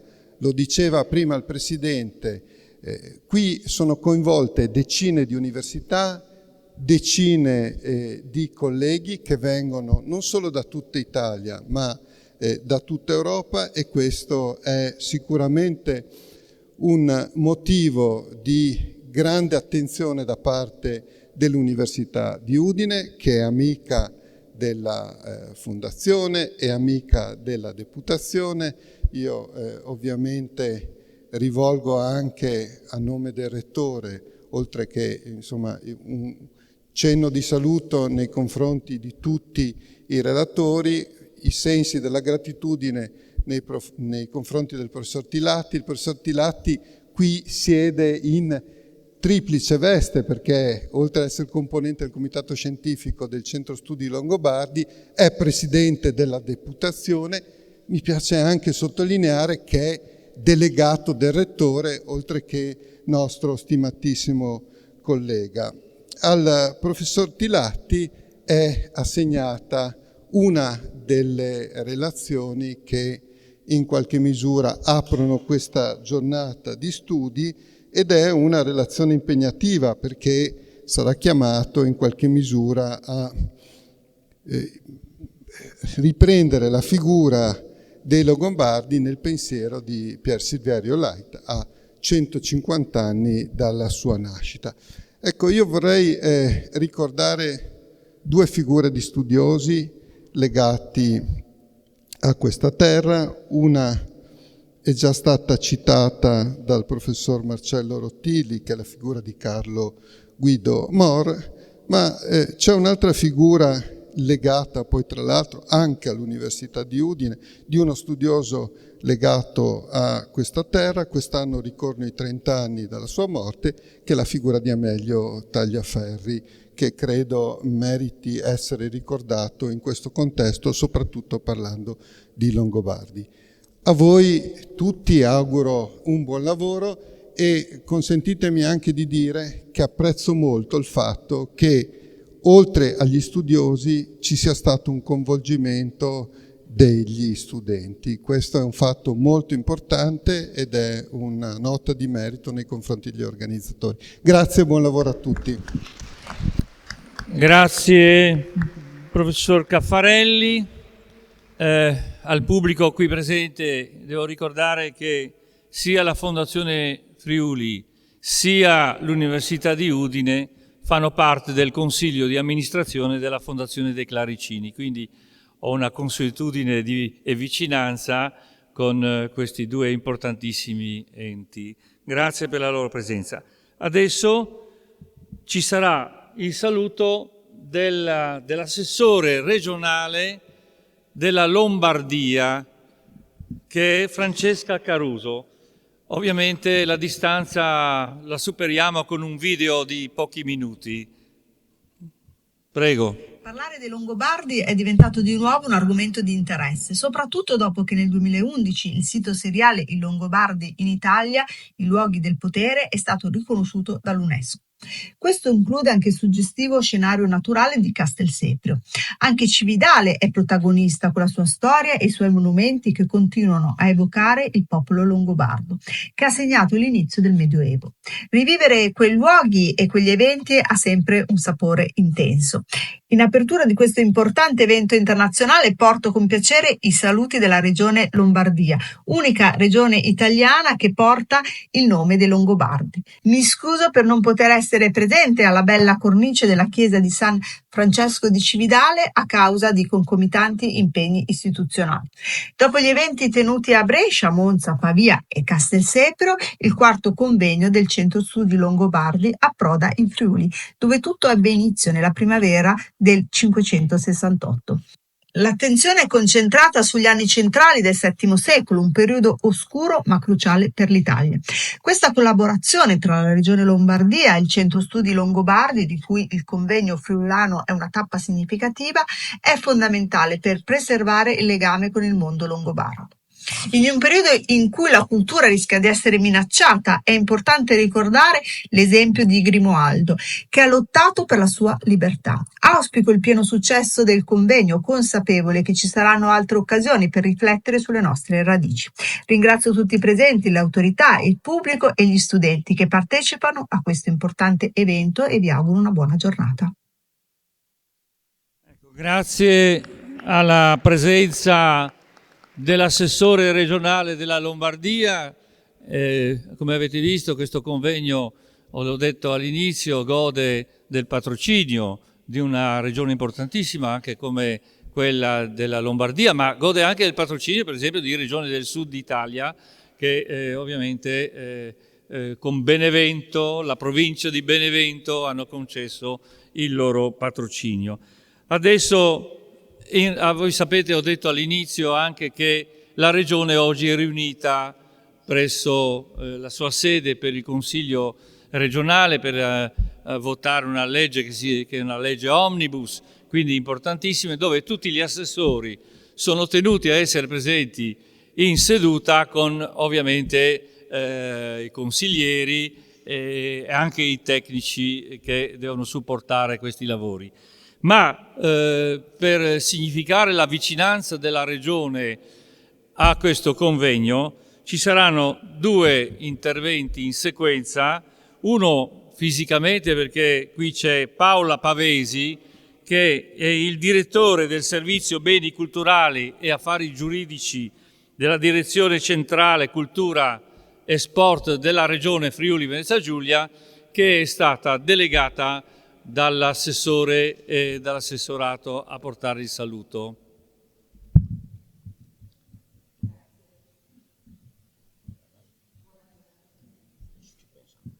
Buongiorno e buon lavoro a tutti i partecipanti. Parla. Prego.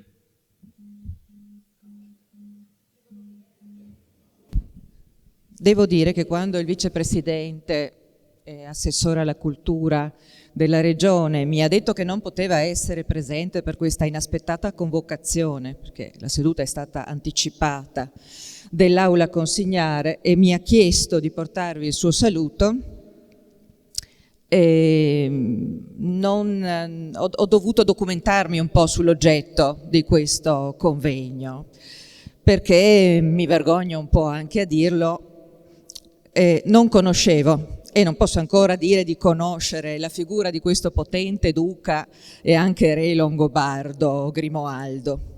Aggiungerò anche, e qua sicuramente farò inorridire i molti studiosi che si alterneranno nelle prossime giornate di questa vostra preziosa fatica, che ho consultato con vivo interesse Wikipedia, sbirciando questa storia che non conoscevo, di questo personaggio veramente unico, omicida nella sua infanzia per necessità, per salvare prima che la libertà addirittura la propria vita, con una madre che avremmo potuto definire volubile e disinvolta, ma Paolo Diacono ha usato termini anche un po' più crudi.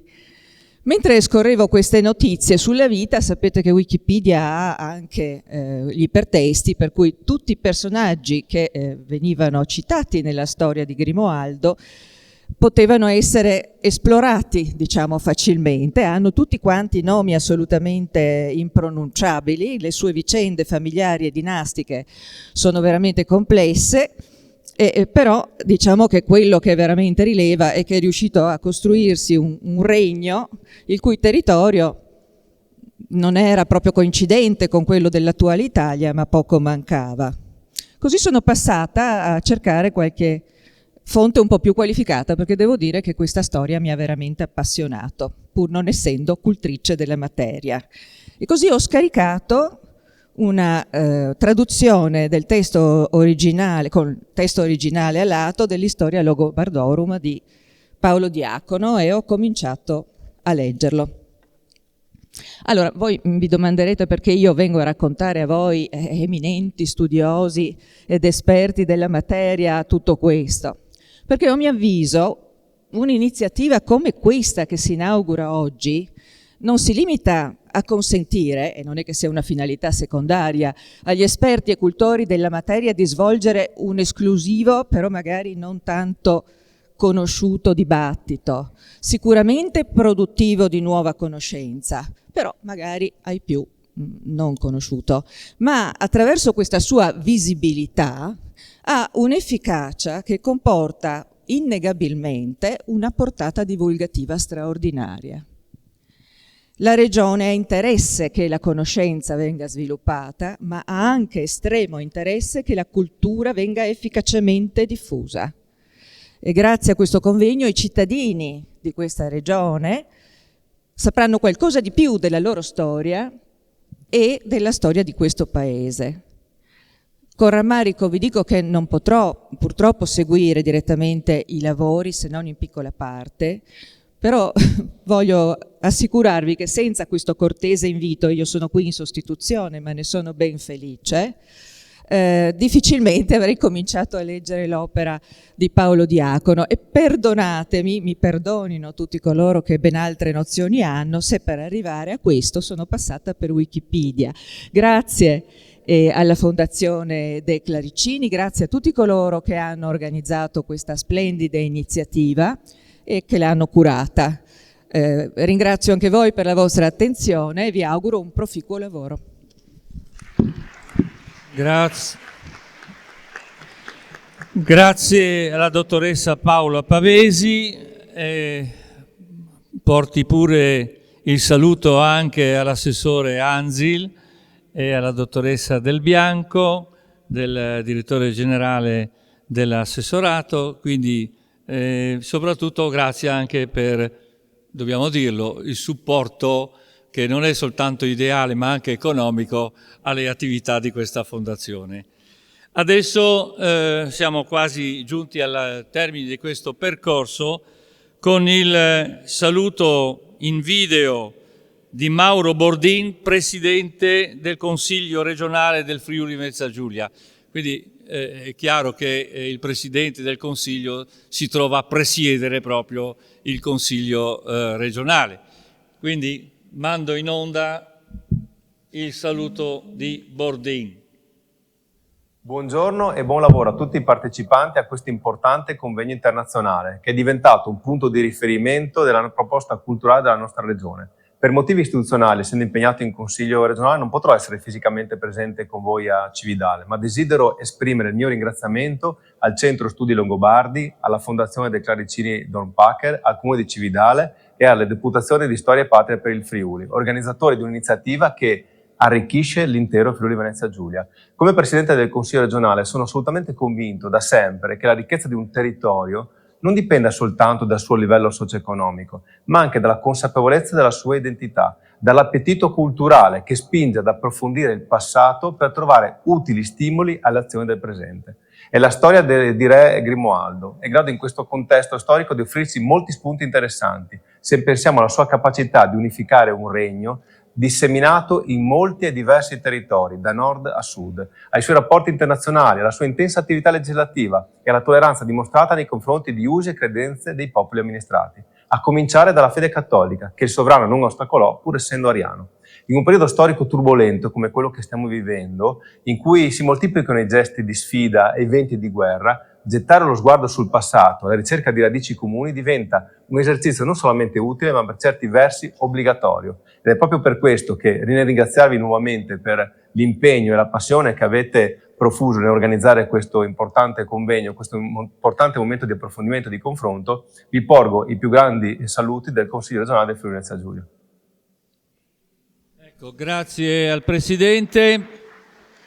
E termina questa forse lunga carrellata, ma comunque significativa, con il saluto di Elena Lizzi da Strasburgo, dove si trova anche lei in seduta, nell'ultima seduta del Parlamento europeo che si svolge proprio oggi.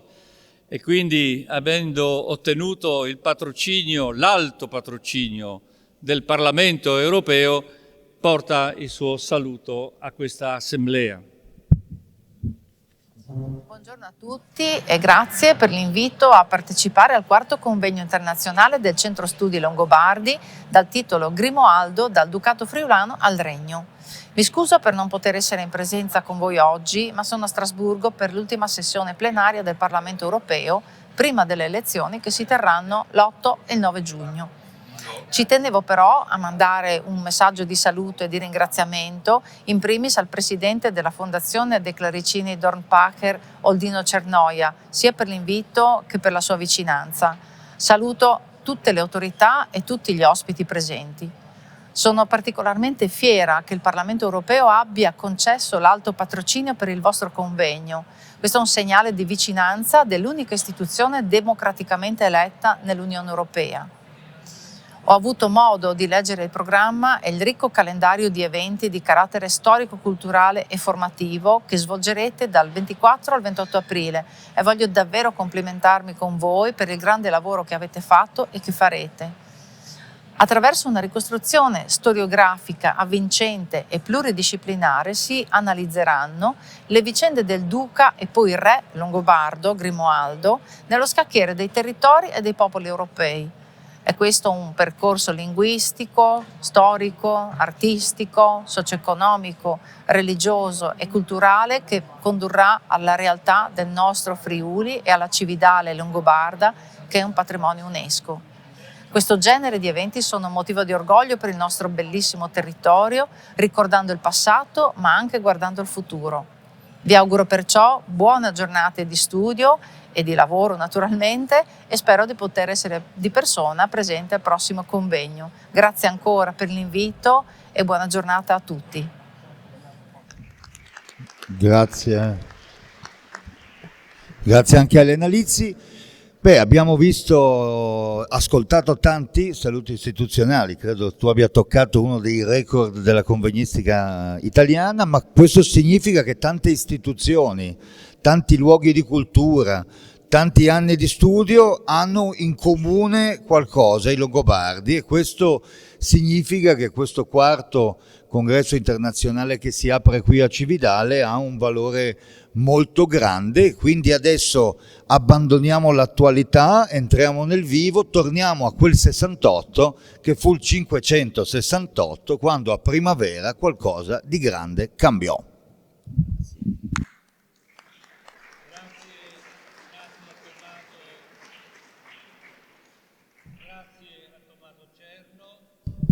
Lui è un uomo di televisione, quindi mi impedisce di conoscere le tecnologie immediatamente, no? Allora, grazie a Tommaso Cerno. Adesso inizia una presentazione degli argomenti che sono all'ordine del giorno. Presiede Alfio Cortonesi, che viene dall'Università della Tuscia. Prego Alfio Cortonesi di accomodarsi al tavolo della Presidenza. Al tavolo della Presidenza ci sarà Gabriele Archetti, Andrea Tilatti, Claudio Azzara e Bruno Figliolo.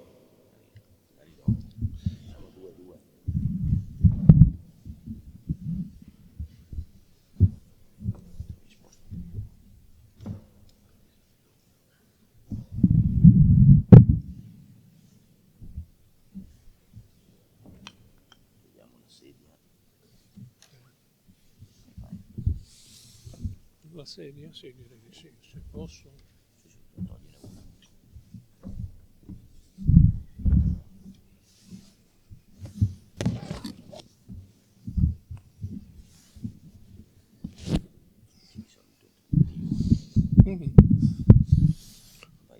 Ok. Buongiorno a tutti, credo che dopo questa seduta dei saluti così articolata e interessante, il mio dovere sia anzitutto quello della brevità e quindi a questo mi atterrò. Dopo aver ringraziato ovviamente i promotori di questa importante iniziativa per l'invito che mi hanno fatto ad essere qui stamani, dandomi anche la possibilità di salutare molti cari amici e colleghi. Siamo all'avvio della prima seduta scientifica del convegno di cui fino adesso si è parlato, un convegno che per la rilevanza, lasciatemi dire, anche il fascino dell'argomento, per il numero e la qualità dei relatori coinvolti, appartenenti a un numero veramente notevole di università, e per l'approccio fattivamente interdisciplinare si annuncia, si può dire senza azzardo come uno dei maggiori eventi storiografici di questo anno 2024. Tutto ciò peraltro senza stupire molto, perché questo è già nella linea, nella giovane tradizione del Centro di Studi Longobardi, che ci ha abituato alla rilevanza degli eventi che organizza. Ma la genesi e le ragioni del convegno saranno spiegati in maniera adeguata dal collega Archetti, che presiede il Centro di Studi Longobardi, e dunque cedo a lui la parola. Grazie, scusate la voce. Grazie professor Conesi, grazie Presidente. Entro anch'io subito nella lettura di un breve testo. Dico al funzionario della Regione Friuli che non è mai troppo tardi. Catone iniziò a studiare a 80 anni, si dice il greco, quindi va bene iniziare a studiare i Longobardi. Dico anche che ci sono centinaia di studenti che dall'Università Lombarda della Cattolica sono venuti per questo convegno e abbiamo una ventina di borse, quindi il fatto che ci siano gli studenti è connaturale a questo lavoro, altrimenti non lo faremmo. Faremmo un seminario solo per pochi professori. In apertura del quarto convegno internazionale del Centro Studi Longobardi sono molti i motivi di soddisfazione e gratitudine per un traguardo auspicato ma non scontato. Sono infatti 10 anni dall'istituzione del centro da parte della Regione Lombardia e dagli altri enti che possiedono i monumenti lombardi inclusi nella lista dei beni del sito seriale UNESCO.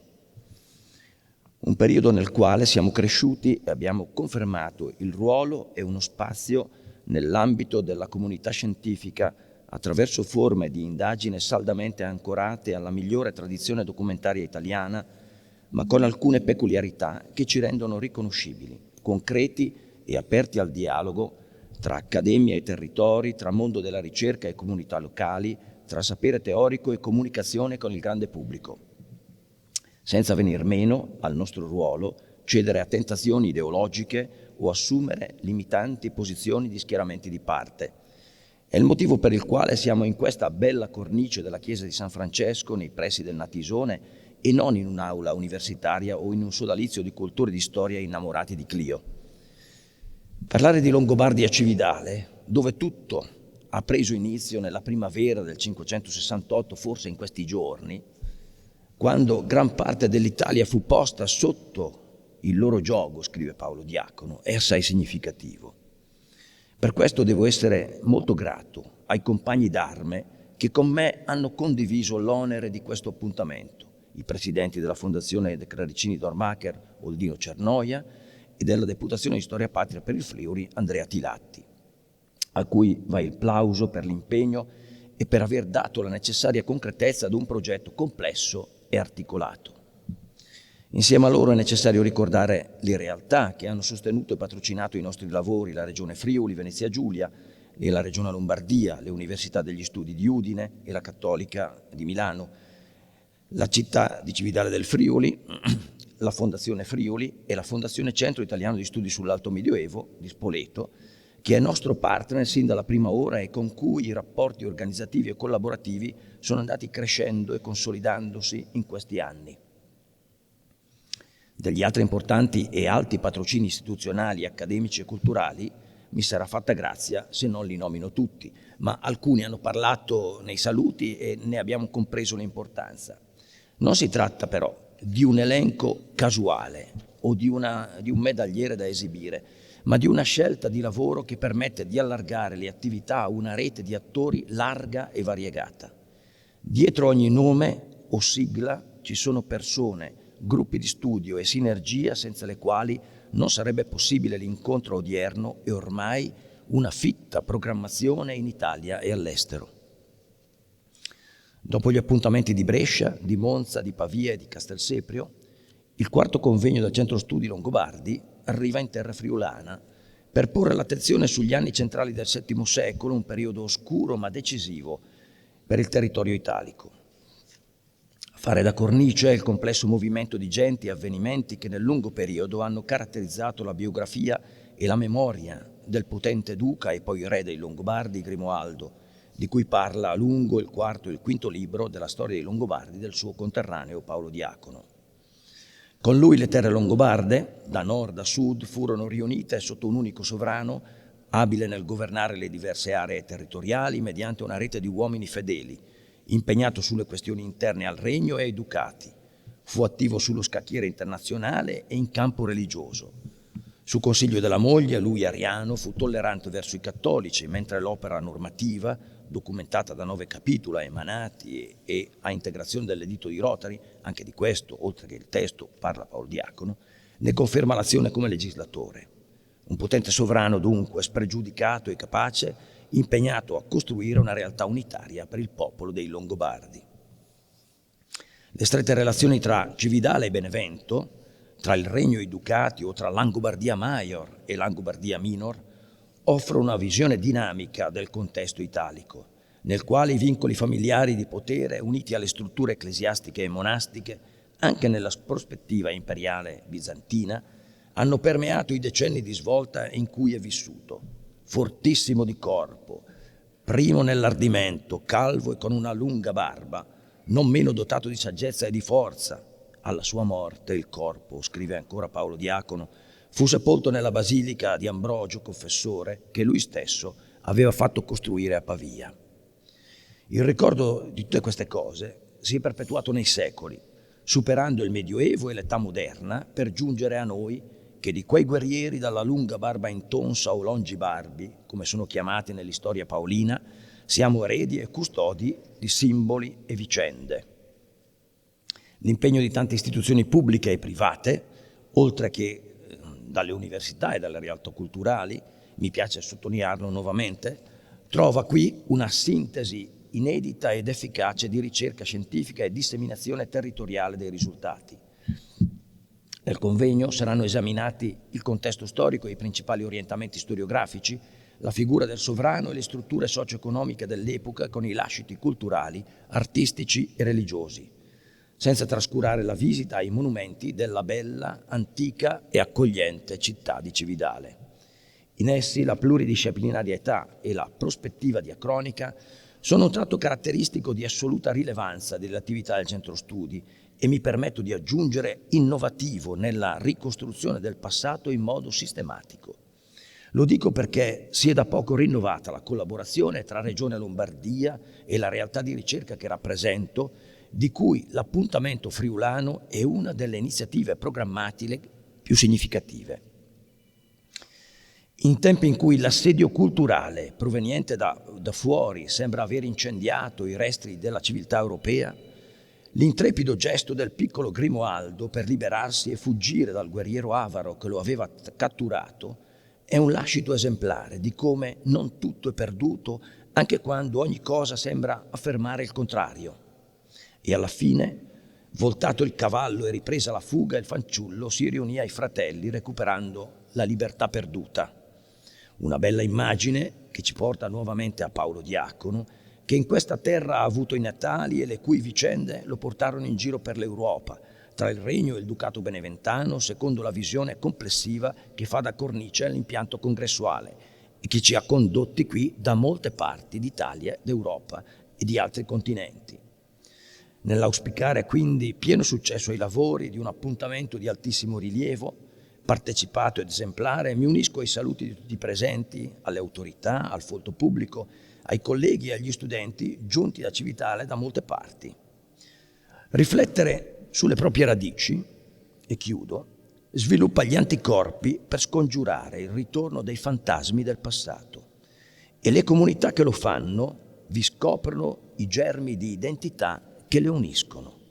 È il senso della storia, cioè di un patrimonio comune da studiare, da conoscere e tramandare, ed è quello che stiamo facendo oggi. Il nostro impegno è farlo insieme, guardando al futuro, sulle profonde radici del nostro passato. direi seguendo quella staffetta che prima il sindaco Vuga ci ha ricordato del lavoro che lui ha fatto. Vi ringrazio.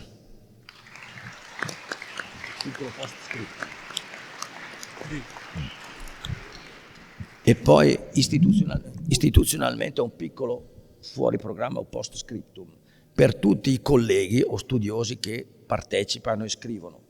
I testi vanno consegnati entro la fine di quest'anno, non di un altro anno, perché il volume dovrà essere presentato come uno degli eventi, se non l'evento conclusivo, di Nova Gorizia, capitale europea della cultura. Quindi siamo tutti impegnati a rispettare questo appuntamento. Grazie ancora.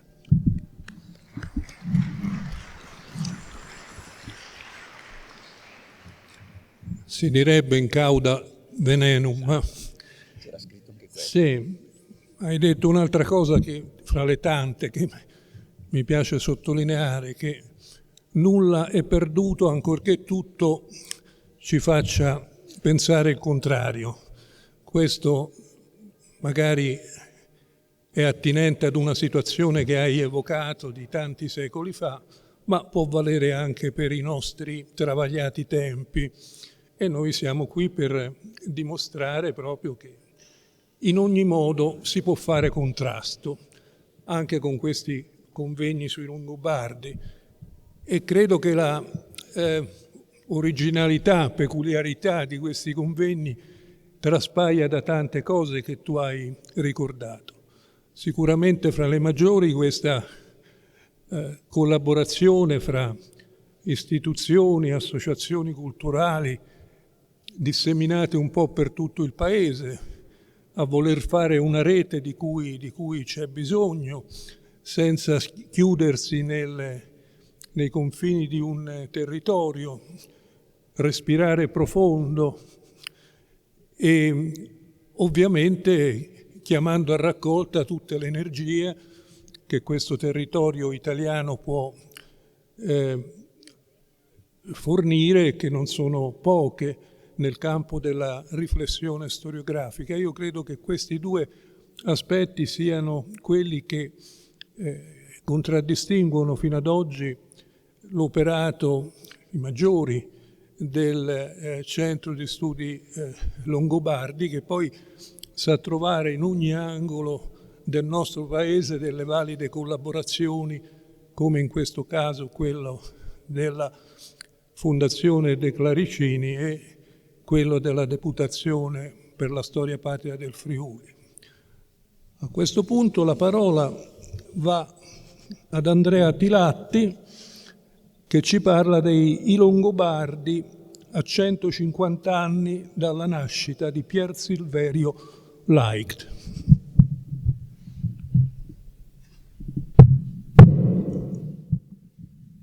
Ecco, grazie. Anch'io mi unisco molto brevemente ai saluti e agli ringraziamenti, anche perché oggi sono davvero contento che faccia freddo, perché ho dovuto indossare due giacche. Una è quella del Presidente della Deputazione Storia Patria per il Friuli, che è fra gli organizzatori di questo evento, l'altra, almeno quella del mio dipartimento, quindi dell'Università degli Studi di Udine, per portarvi anche i saluti della direttrice del Dipartimento, la professoressa Linda Borean, che oggi non può essere presente per altri impegni di studio e di lavoro. Questi erano i ringraziamenti e i saluti.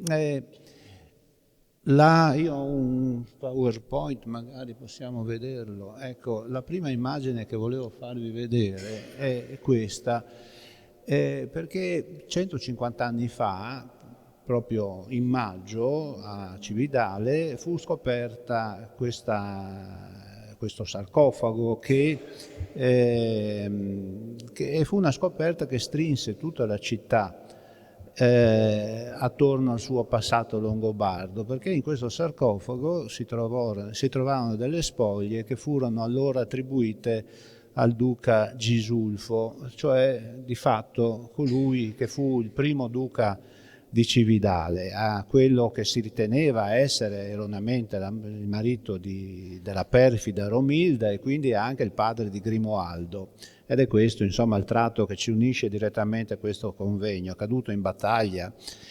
e lì sepolto si riteneva. Ora, questo fu un evento archeologico, ma anche culturale, anche politico e mediatico per quei tempi, che ebbe un notevole impatto anche proprio a livello popolare, con tanto di pellegrinaggi e visite ad sanctum, cioè quello che si pensava che fosse appunto quasi un capostipite della città. E ci furono anche le polemiche testimoniate da questo scritto appunto del 1800, uno fra i tanti scritti fra coloro che cominciarono anche a dubitare dell'autenticità di quelle reliquie e dell'identificazione del personaggio. Nello stesso anno, un mese dopo, nacque a Venezia Pier Silverio Light, che qui vediamo rappresentato in alcune immagini che lo legano a Cividale, ma anche alla sua carriera universitaria. È forse una delle tante combinazioni e astuzie della storia. E in quel momento, quando nasceva Pier Silverio Light, era da poco morto Alessandro Manzoni, da un anno era morto Alessandro Manzoni, che tutti sappiamo essere fra i protagonisti di quel dibattito sulla questione longobarda, che non era solo una questione storiografica o culturale, ma era la questione storiografica per eccellenza per quell'Italia che era appena diventata un regno nazionale, diciamo così.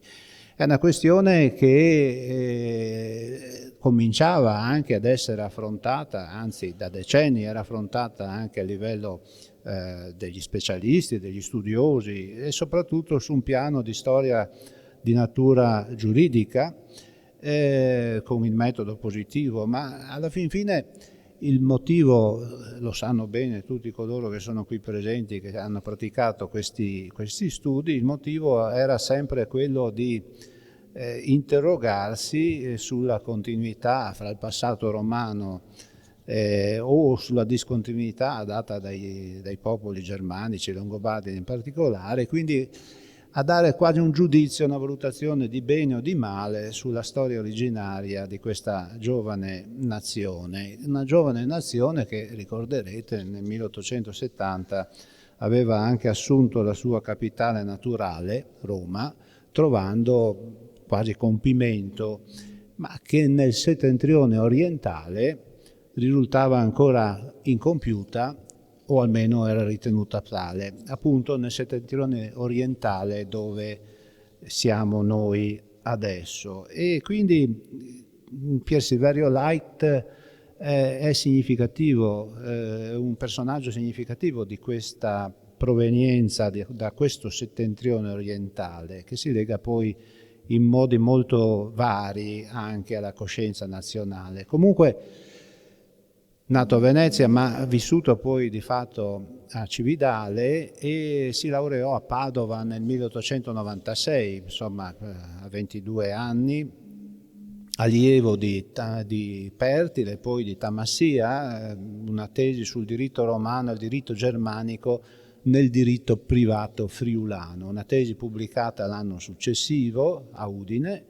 recensita, insomma una tesi che ebbe un forte impatto e che anche localmente, e che legava di nuovo quell'idea del diritto come elemento di indagine storica che, sposando le tesi di Tamassia, vedevano nelle usanze giuridiche ritrovate nei documenti privati friulani la sopravvivenza dell'elemento romano, a danno, se volete, dell'intrusione germanica, anche se uno dei recensori, lodandolo, disse che forse era troppo innamorato della tesi Light, scordandosi di guardare ad alcuni particolari. Tuttavia, non è il caso di approfondire più di tanto il discorso, ma di segnalare il fatto che si trattava di un argomento di moda, alla page come si direbbe, e che inseriva direttamente questo giovane studioso in un dibattito scientifico e accademico. Anche se bisogna dire che non si trattava solo di un calcolo, se volete, come dire, orientato verso il proprio futuro di studioso, ma era una nascita di interesse che sgorgava dal suo legame col padre. Il padre Michele Leit, di cui qui a Cividale c'è una via, insomma, dedicata non al figlio, non a Pier Silverio, ma a Michele. Ecco, quel padre che fu combattente nel 1848 a Venezia, benché il cognome fosse tedesco, insomma, comunque germanico, fu combattente per il risorgimento italiano, magistrato poi e anche cultore di scienze.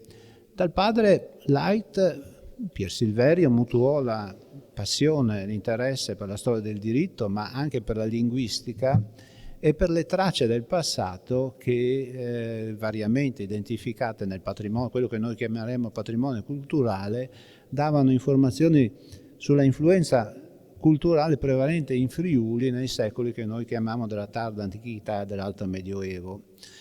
Fu un orientamento, diciamo, familiare che trovò potenziamento poi nell'insegnamento del maestro Tamassia a Padova. E Leit, proprio ricordando suo padre, disse che i suoi interessi e le sue opere, era morto da pochissimo, avevano una costante motivazionale. Egli, cito appunto le parole di Pier Silverio, Michele, fu sempre mosso in questi suoi scritti da un alto pensiero nazionale, quello di mostrare che le tracce della romanità non siano mai scomparse nella regione friulana, malgrado le tante e tremende invasioni barbariche.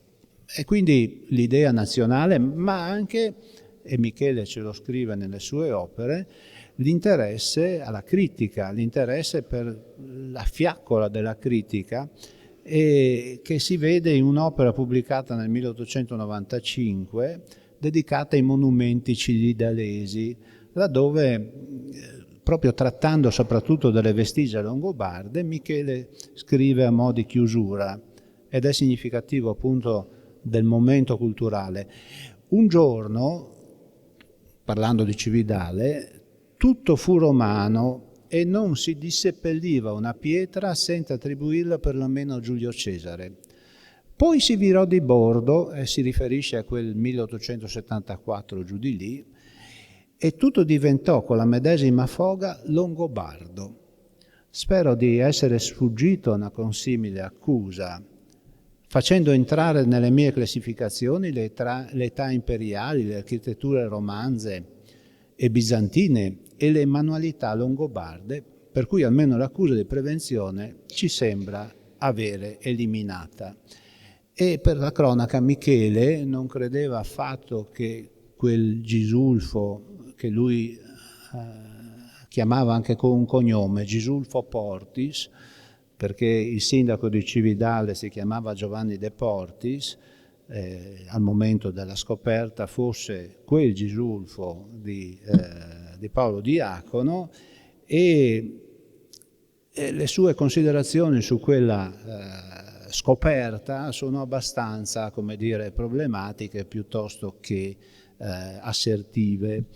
Così come sottolineava che erano poche le testimonianze longobarde, non pensava nemmeno che il tempietto fosse longobardo, Michele Leit, però insomma aveva riconosciuto in Cividale l'importanza del tratto fondativo, come dire, longobardo per la città. E sia per la città di Cividale sia per Pier Silverio Leit il 1899 fu un anno fondamentale.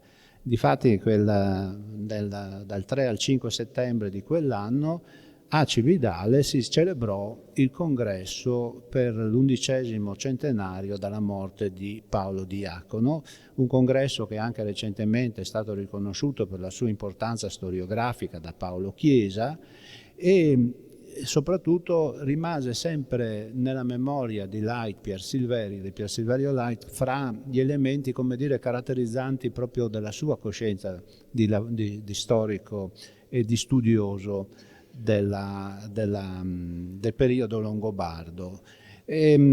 soprattutto perché in quel congresso, come un po' oggi, convennero studiosi da tutta Europa e i maggiori studiosi dell'epoca longobarda in tutta Europa.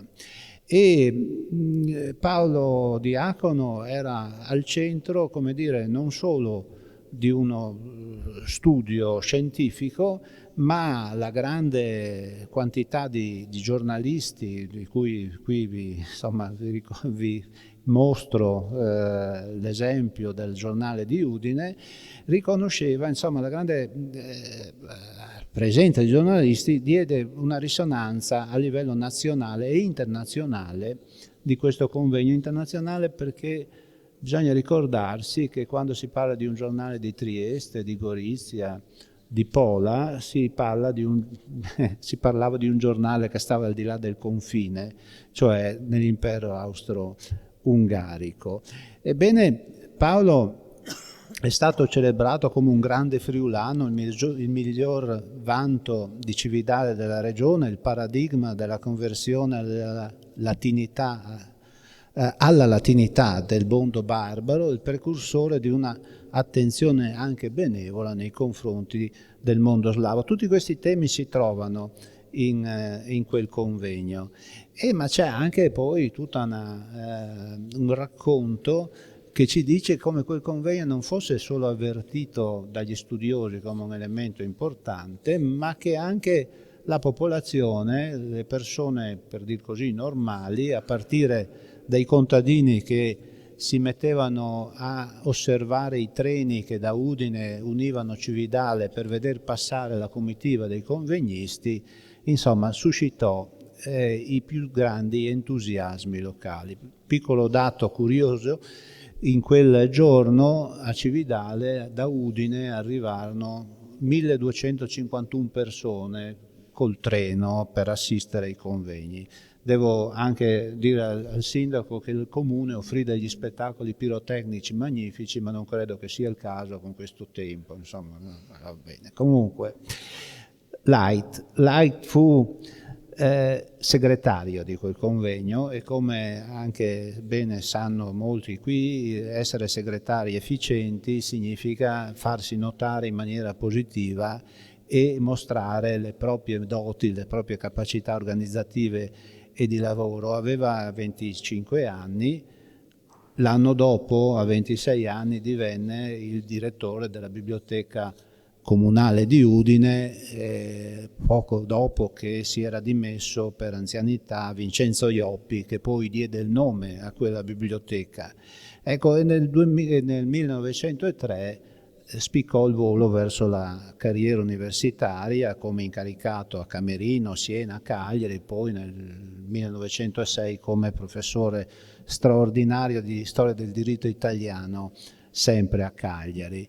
Ecco, pochi anni, no? Fra la pubblicazione, la laurea, 6-10 anni fra la laurea e il diventare straordinario, appunto professore straordinario, segno di una intelligenza brillante, pronta e anche di una grande capacità ovviamente di relazione, con al centro sempre il tema dello studio per i Longobardi, un tema che non abbandonerà mai, come non abbandonerà mai Cividale. Difatti e il Friuli più in generale. A Cividale, lo sappiamo, per cui abbiamo sentito parlare la direttrice prima, esisteva e c'è il Regio Museo Archeologico,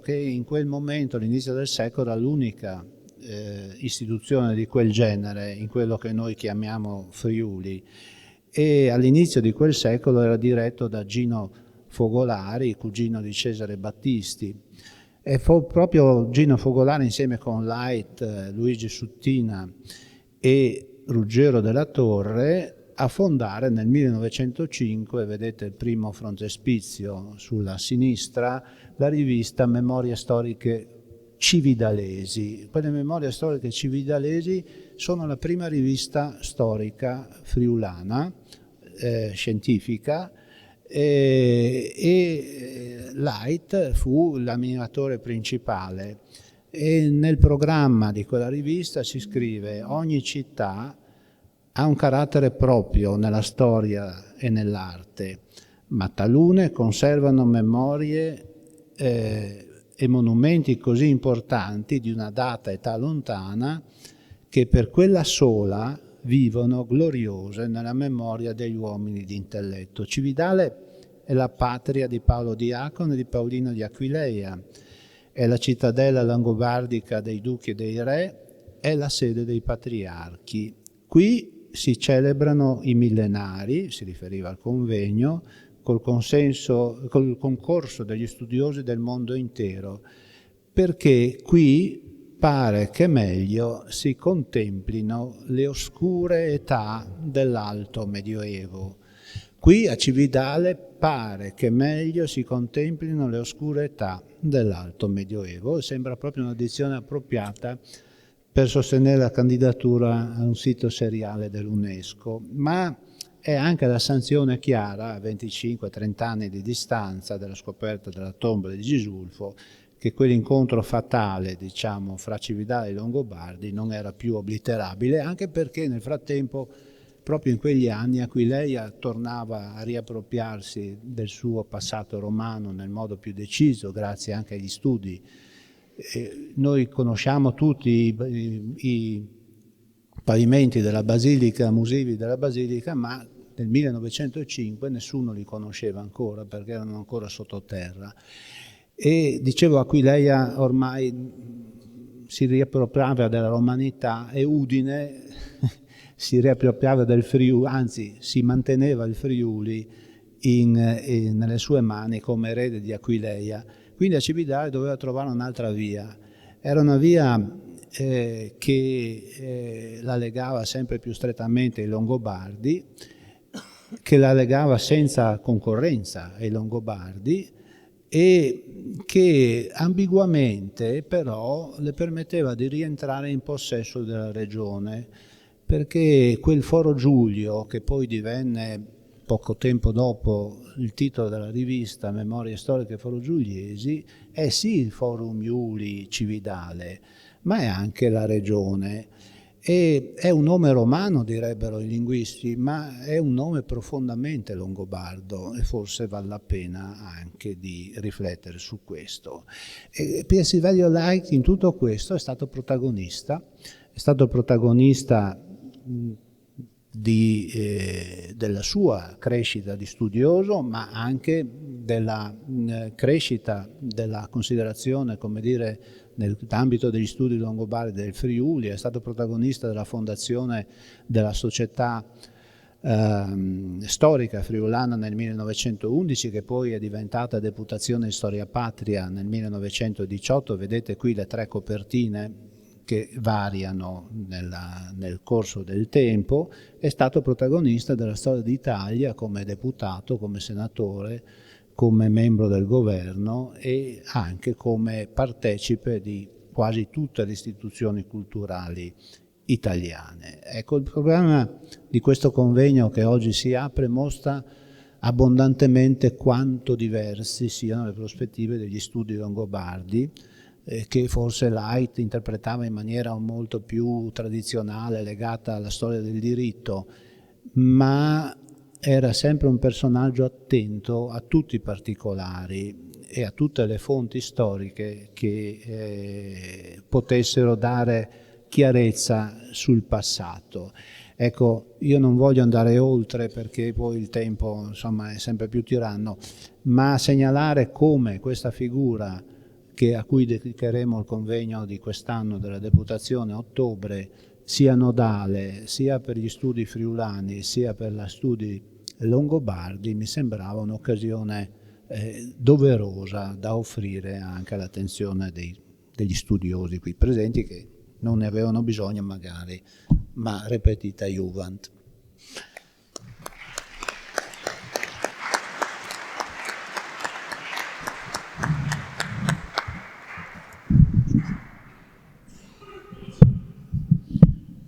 Bene, dunque Tilatti ha introdotto nel campo di osservazione di questo convegno una figura di grande rilievo per il Friuli e per questa città, quella di Pier Silverio Leicht, che ci ha lasciato peraltro una quantità di lavori scientifici impressionante, e poté beneficiare dell'insegnamento di alcuni dei principali storici del diritto dei suoi tempi, lo Schupfer, Brandileone e soprattutto Tamassia, insomma, ecco, che lo avviarono in maniera sapiente al suo lavoro. Gran parte della produzione di Leicht, mi permetto di tornare su questo aspetto, è una produzione di ambito friulano e se ne sono accorti i curatori del volume che ha voluto raccogliere tutti i suoi contributi sul Friuli, un numero veramente immenso. C'è poi un'altra particolarità di questo studioso che visse questa doppia dimensione della ricerca e della politica, perché Leicht fu l'una e l'altra cosa, storico e politico, anche con iniziative, diciamo, legislative degne di nota. Ed è il fatto che negli studi di Leicht si trova sempre qualcosa di interessante, anche se non si è storici del diritto. Lasciatemi dire, io mi occupo prevalentemente di storia agraria, di storia delle campagne, ma le sue considerazioni sulla proprietà fondiaria, le possessiones medievali, sono ancora oggi considerazioni che si leggono con piacere e con utilità, come anche uno dei suoi ultimi lavori degli anni 50, operai, artigiani e agricoltori nell'Italia medievale, che è un libro a cui ancora oggi, per quanto molto tempo sia passato, per quanto molti progressi siano stati fatti, che ancora oggi si legge utilmente e con piacere. Bene, dunque grazie a Tilatti. E chiamo per la prossima relazione Claudio Azzara, che ci parlerà di Grimoaldo, duca e re. Azzara insegna all'Università degli Studi di Salerno, Tilatti, che ho dimenticato di dire, per all'Università di Udine. Claudio, a te la parola.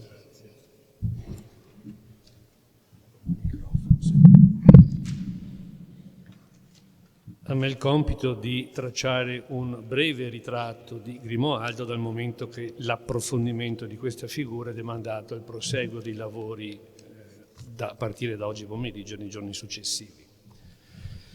La biografia di Grimoaldo, un longobardo nato in Friuli, divenuto duca di Benevento e infine fattosi re, costituisce un valido compendio di vari aspetti salienti della vicenda storica dei Longobardi in Italia e per questo motivo appare di particolare interesse per gli studi su quell'epoca. Ricostruire la sua azione, dapprima come duca nella Langobardia meridionale, quindi come monarca, permette infatti di confrontarsi con diversi temi rilevanti, dalle modalità della conquista del potere regio e della sua legittimazione agli equilibri politici interni al mondo longobardo e dalla trama delle relazioni internazionali del regno ai rapporti con la Chiesa e con i Romani. Il tutto con tratti che in Grimoaldo si mostrano per lo più di notevole originalità. Le notizie su di lui derivano soprattutto, come sempre avviene per tutto ciò che concerne i Longobardi, dal grande cividalese Paolo Diacono, che lo ritrae come un predestinato sin dall'infanzia. Naturalmente quando dico è la fonte principale mi riferisco alle fonti scritte, naturalmente non misconosco l'importanza fondamentale delle fonti materiali nello studio dei Longobardi. Grimoaldo, rapito ancora bambino con i fratelli maggiori Taso, Cacco e Radualdo dagli Avari che avevano invaso il Friuli e ucciso suo padre, il duca Gisulfo, Dapprima aveva convinto i fratelli, riusciti a scappare, a portarlo con loro, malgrado dubitassero della sua capacità di cavalcare perché è ancora troppo piccolo, e che per questo meditavano addirittura di ucciderlo, pur di non lasciarlo da solo nelle mani dei nemici. Quindi, inseguito e ripreso da un avaro, come abbiamo già sentito, gli aveva spaccato la testa con la spada, con una vera prodezza per la sua giovanissima età, e si era così inaspettatamente ricongiunto i fratelli in fuga. Paolo offre anche un'essenziale descrizione fisica del piccolo Grimoaldo, un fanciullo molto bello, dagli occhi scintillanti e dai lunghi capelli chiarissimi, un po' un cliché se volete, che si accompagna a quella che abbiamo già sentito del Grimoaldo invece adulto, sempre nelle parole del diacono, un uomo di forte corporatura, calvo e barbuto. Il rientro in Friuli fu di breve durata, dal momento che Taso e Cacco, attirati nella Bizantina Oderzo, vennero trucidati con l'inganno del patriarca Gregorio, e della carica di duca del Friuli si impadronì lo zio Grasulfo, costringendo Radualdo e Grimoaldo a riparare a Benevento presso il duca Rechi, loro parente. Morto quest'ultimo e deceduti anni dopo anche i successori Aio, che era figlio di Arecchi, e poi Radualdo, Grimoaldo, già stimato da Arecchi come un suo valido possibile erede, ottenne il ducato verso l'anno 647.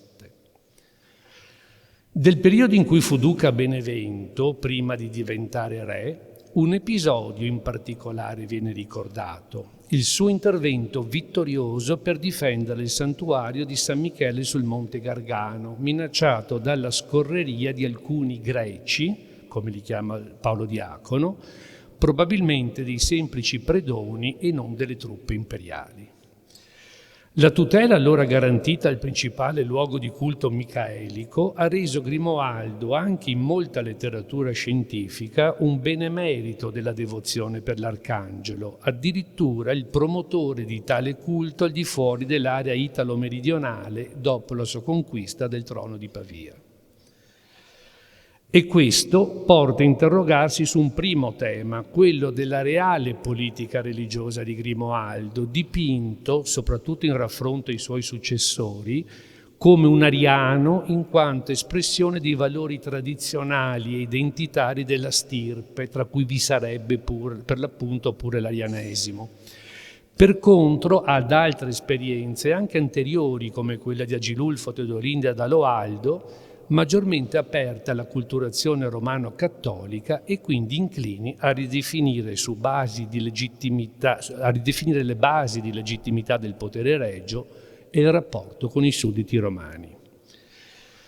Nelle fonti la posizione religiosa di Grimoaldo resta tuttavia sfumata, quasi inattingibile. Oltre al cenno che si riferisce a San Michele, vi è solo la memoria della sua sepoltura nella chiesa pavese di Sant'Ambrogio, da lui edificato, secondo alcuni solo restaurata, e la retorica qualifica del re come monarca cristianissimo e pio, attribuita alle parole di Pertarito quando costui gli avrebbe detto di preferire la sua protezione a una vita condotta tra i pagani avari che lo avevano ospitato.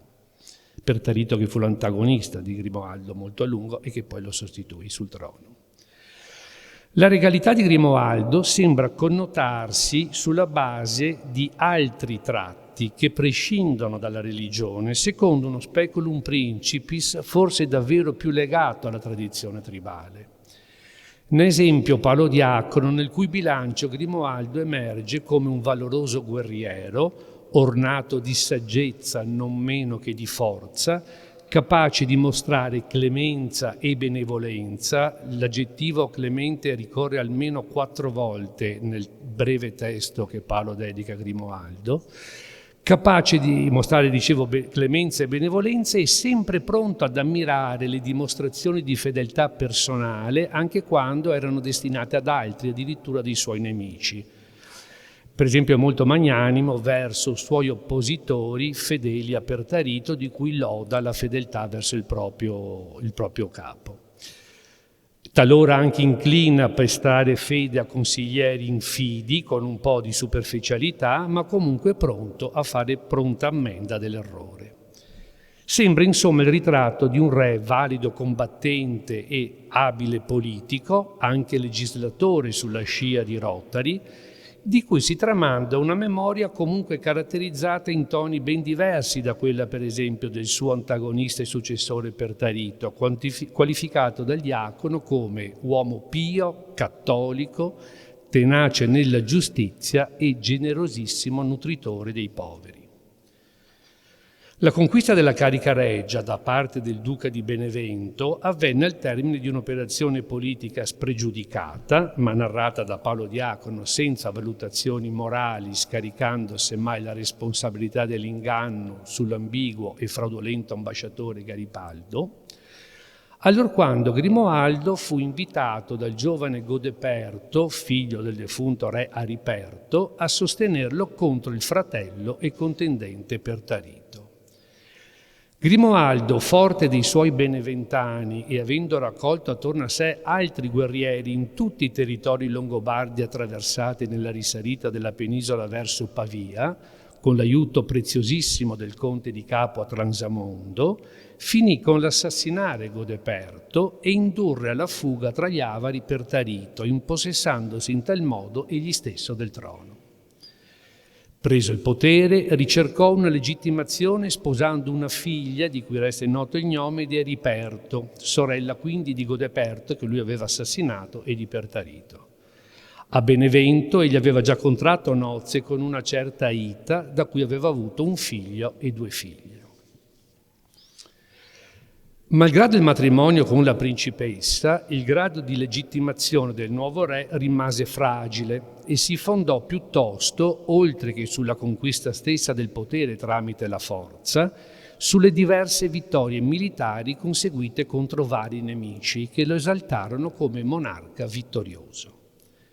Sul fronte orientale sconfisse gli Avari che avevano occupato il Friuli dopo che egli stesso li aveva impiegati contro il duca friulano ribelle Lupo e poi favorì il successo dei friulani, riconciliatisi con lui, sugli Slavi che appoggiavano il figlio di Lupo Arnefrit in cerca di rivincita. A occidente invece batté un esercito di Franchi penetrati in Italia presso Asti.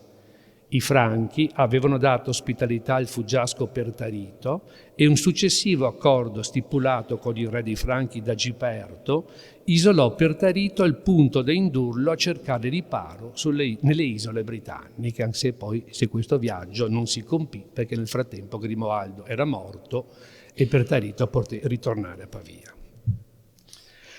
Di grande rilievo furono anche le sue vittorie sui bizantini. La devastazione di Forlimpopoli, con una strage compiuta nel sabato di Pasqua che non risparmiò nemmeno i diaconi trucidati al fonte battesimale e che lasciò la città spopolata, e poi quella di Oderzo, il cui territorio venne spartito fra i ducati di Treviso, Ceneda e Cividale, sono ascritti dalle fonti all'odio non comune, questo è il termine che usa Paolo Diacono, di Grimoaldo per i romani, da intendersi come bizantini, soprattutto per gli Opitergini che avevano ucciso i suoi fratelli Taso e Cacco. In realtà, più che a motivi di rivalsa o di acrimonia personale, si deve pensare a una precisa strategia politico-militare, mirata, attraverso la presa di Forlimpopoli, a rimuovere un cuneo in grado di ostacolare i collegamenti tra il Regno e Benevento, collegamenti vitali, soprattutto perché era stato duca beneventano prima di diventare re. E con la presa di Oderzo a ridurre la presenza imperiale nella Venezia alla sola linea costiero-lagunare, completando la conquista dell'entroterra veneto e mettendo in sicurezza gli assi viari tra i ducati veneti e il Friuli. L'impresa di maggior eco fu però la campagna condotta nel sud contro l'imperatore Costante II, che nel proprio disegno di spostare verso occidente il baricentro dell'impero era sbarcato nell'Italia meridionale, ponendo tra l'altro l'assedio a Benevento, allora retta dal giovane figlio di Grimoaldo, Romualdo. Costui aveva richiesto il soccorso del padre, che si era prontamente messo in marcia con un esercito, la semplice notizia del cui sopraggiungere aveva spinto il Basileus ad abbandonare Benevento per rifugiarsi a Napoli. Oltre alla salvezza della città ducale, alle truppe bizantine vennero inflitte allora anche pesanti sconfitte sul campo, per esempio in località Pugna presso il Fiume Calore e soprattutto nella più nota battaglia di Forino. Grimoaldo poté così rientrare al nord con la fama di vincitore anche dell'impero, un ulteriore forte elemento di legittimazione. Un abile e fortunato comandante militare, dunque, capace con l'azione politica, con la guerra, di consolidare i confini del proprio vasto dominio, che per la prima volta riuniva tutti i territori longobardi, integrando nel regno i due ducati autonomi di Spoleto e di Benevento. Una tale inedita costruzione, forgiata da Grimoaldo con abilità, poggiava su equilibri politico-territoriali completamente nuovi e presentava elementi di debolezza intrinseca. In modo del tutto insolito, la base del potere del re, a differenza di quanto accadeva con i suoi predecessori, era ora radicata nelle aree periferiche, in primis Benevento, naturalmente, ma anche Spoleto e la Tuscia, che avevano concorso alla presa del potere e, salva la parentesi della ribellione di Lupo, nel natio Friuli. Mentre, al contrario, evidenti sacchi di resistenza contro Grimoaldo permanevano nel cuore del regno, tra le odierne regioni della Lombardia e del Piemonte, dove sembra essere stato prevalente il lealismo verso la famiglia di Eriperto. Quando Pertarito rientrò a Pavia dopo l'esilio presso gli Avari per affidarsi alla clemenza di Grimoaldo, moltissimi gli prestarono omaggio, tanto da spingere il re, peraltro in ciò mal consigliato secondo Paolo Diacono, a rimangiarsi le promesse di protezione e a tramare piuttosto per assassinare il suo ospite, il quale, avvertito di quanto si ordiva a suo danno, scappò subito ad Asti, città in cui poteva contare su molti sostenitori, prima di trasferirsi al sicuro nel regno dei Franchi. E quando Grimoaldo calò nel mezzogiorno per contrastare Costante II, diversi Longobardi gli negarono il proprio appoggio, disertando la spedizione militare, convinti che dopo aver spogliato il palazzo di Pavia delle sue ricchezze, il re non vi avrebbe più fatto ritorno per rimanersene piuttosto nella sua Benevento. Dopo il successo contro l'imperatore, rientrato al nord, Grimoaldo regolò i conti con molti di costoro, compreso Lupo, cui aveva affidato il regno durante la propria assenza e che gli si era invece ribellato contro. Alla morte di Lupo, in guerra contro gli Avari, il re fece sposare la figlia del duca friulano con il proprio figlio Romualdo, duca di Benevento, per recuperare così appieno il rapporto con il Friuli.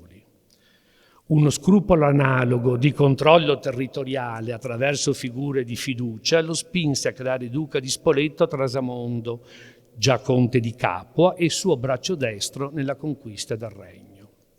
Trasamondo, almeno stando a Paolo Diacono, è stato un grande reclutatore di guerrieri per conto di Grimoaldo quando questi aveva marciato su Pavia. Del resto, all'indomani dell'impresa della conquista del regno, Grimoaldo aveva trattenuto al nord diversi beneventani del suo seguito, concedendo loro vasti possessi, in modo da costituirsi una base di fedeli sostenitori nei territori padani che controbilanciassero le famiglie aristocratiche locali legate alla discendenza di Eriperto. Ma tale faticosa, abile opera di consolidamento di una realtà politica nuova, a fronte delle endemiche spinte centrifughe e delle contrapposizioni intestine dell'aristocrazia longobarda, che sono una costante in tutta la vicenda del regno, non ebbe infine successo. Dopo 9 anni di regno, nel 671 Grimoaldo morì per la rottura di una vena mentre cacciava con l'arco, pochi giorni dopo essere stato sottoposto a un salasso. Paolo Diacono lascia anche intendere che alla sua dipartita abbiano contribuito dei medici che gli avrebbero applicato addirittura dei medicamenti avvelenati, o forse semplicemente Paolo voleva intendere l'imperizia dei medici che invece di guarirlo ne avevano accelerato la morte. Pertarito venne allora subito richiamato a Pavia dai suoi numerosi partigiani e collocato immediatamente sul trono a danno dell'erede designato Garipaldo, il figlio ancora bambino che Grimoaldo aveva avuto dalla seconda consorte. Benevento e Spoleto ben presto riacquistarono la tradizionale autonomia dal regno e così l'opportunità di un dominio unitario di tutti i Longobardi nella penisola con la morte di Grimoaldo tramontò definitivamente. Grazie.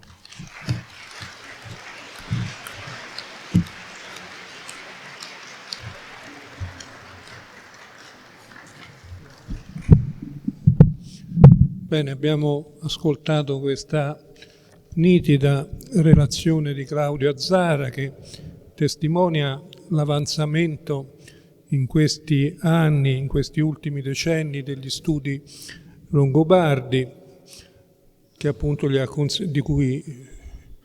avanzamento di cui egli stesso è stato fra i protagonisti, che gli ha consentito la stesura di questa bella relazione. Nella cornice che Azzara ha tracciato e nella quale si evidenzia la capacità politica e militare di questo sovrano, che non è un sovrano qualsiasi veramente, leggendo quello che è capace di fare e di pensare con una finezza strategica, ci si rende conto di questo. Non so se sbaglio nel pensarlo, ma questo appare nella lettura di chi non sia un addetto ai lavori, agli studi longobardi.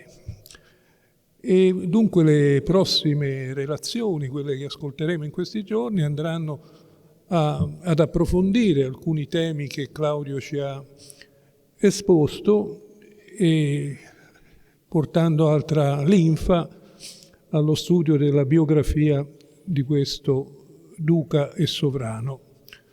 Bene Claudio, grazie. Adesso è l'ultima relazione di questa mattina. Chiamo a svolgerla Bruno Figliuolo, che ci parlerà di i Longobardi del Friuli nella storiografia italiana del Novecento. E a lui cedo la parola. Dopo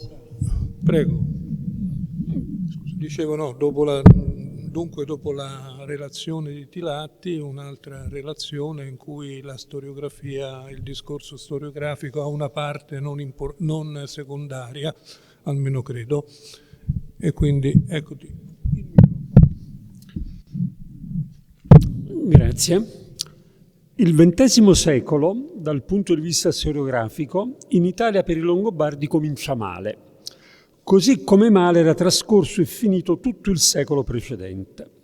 Nel fervore di studi e pensiero risorgimentali e in quello, non meno fervido, immediatamente successivo all'unità, allorché si trattò cioè di costruire una narrazione comune del passato della nazione che potesse essere cioè generalmente accettata e condivisa, non c'è posto per i Longobardi. Essi anzi sono allora visti nel migliore dei casi come un elemento ingombrante e inerte, residuale, ininfluente e dunque da rimuovere, e nel peggiore come dei nemici giurati etnicamente e quindi quasi ontologicamente differenti e perciò da abbattere ed eliminare. Primo responsabile della pessima fama che accompagnò i Longobardi per quasi 2 secoli fu probabilmente Carlo Troia, figura singolare di giurista, di studioso di storia e di uomo politico. Per breve tempo, nel 1848, egli ricoprì anche la carica di presidente del Consiglio dei Ministri del Regno delle Due Sicilie.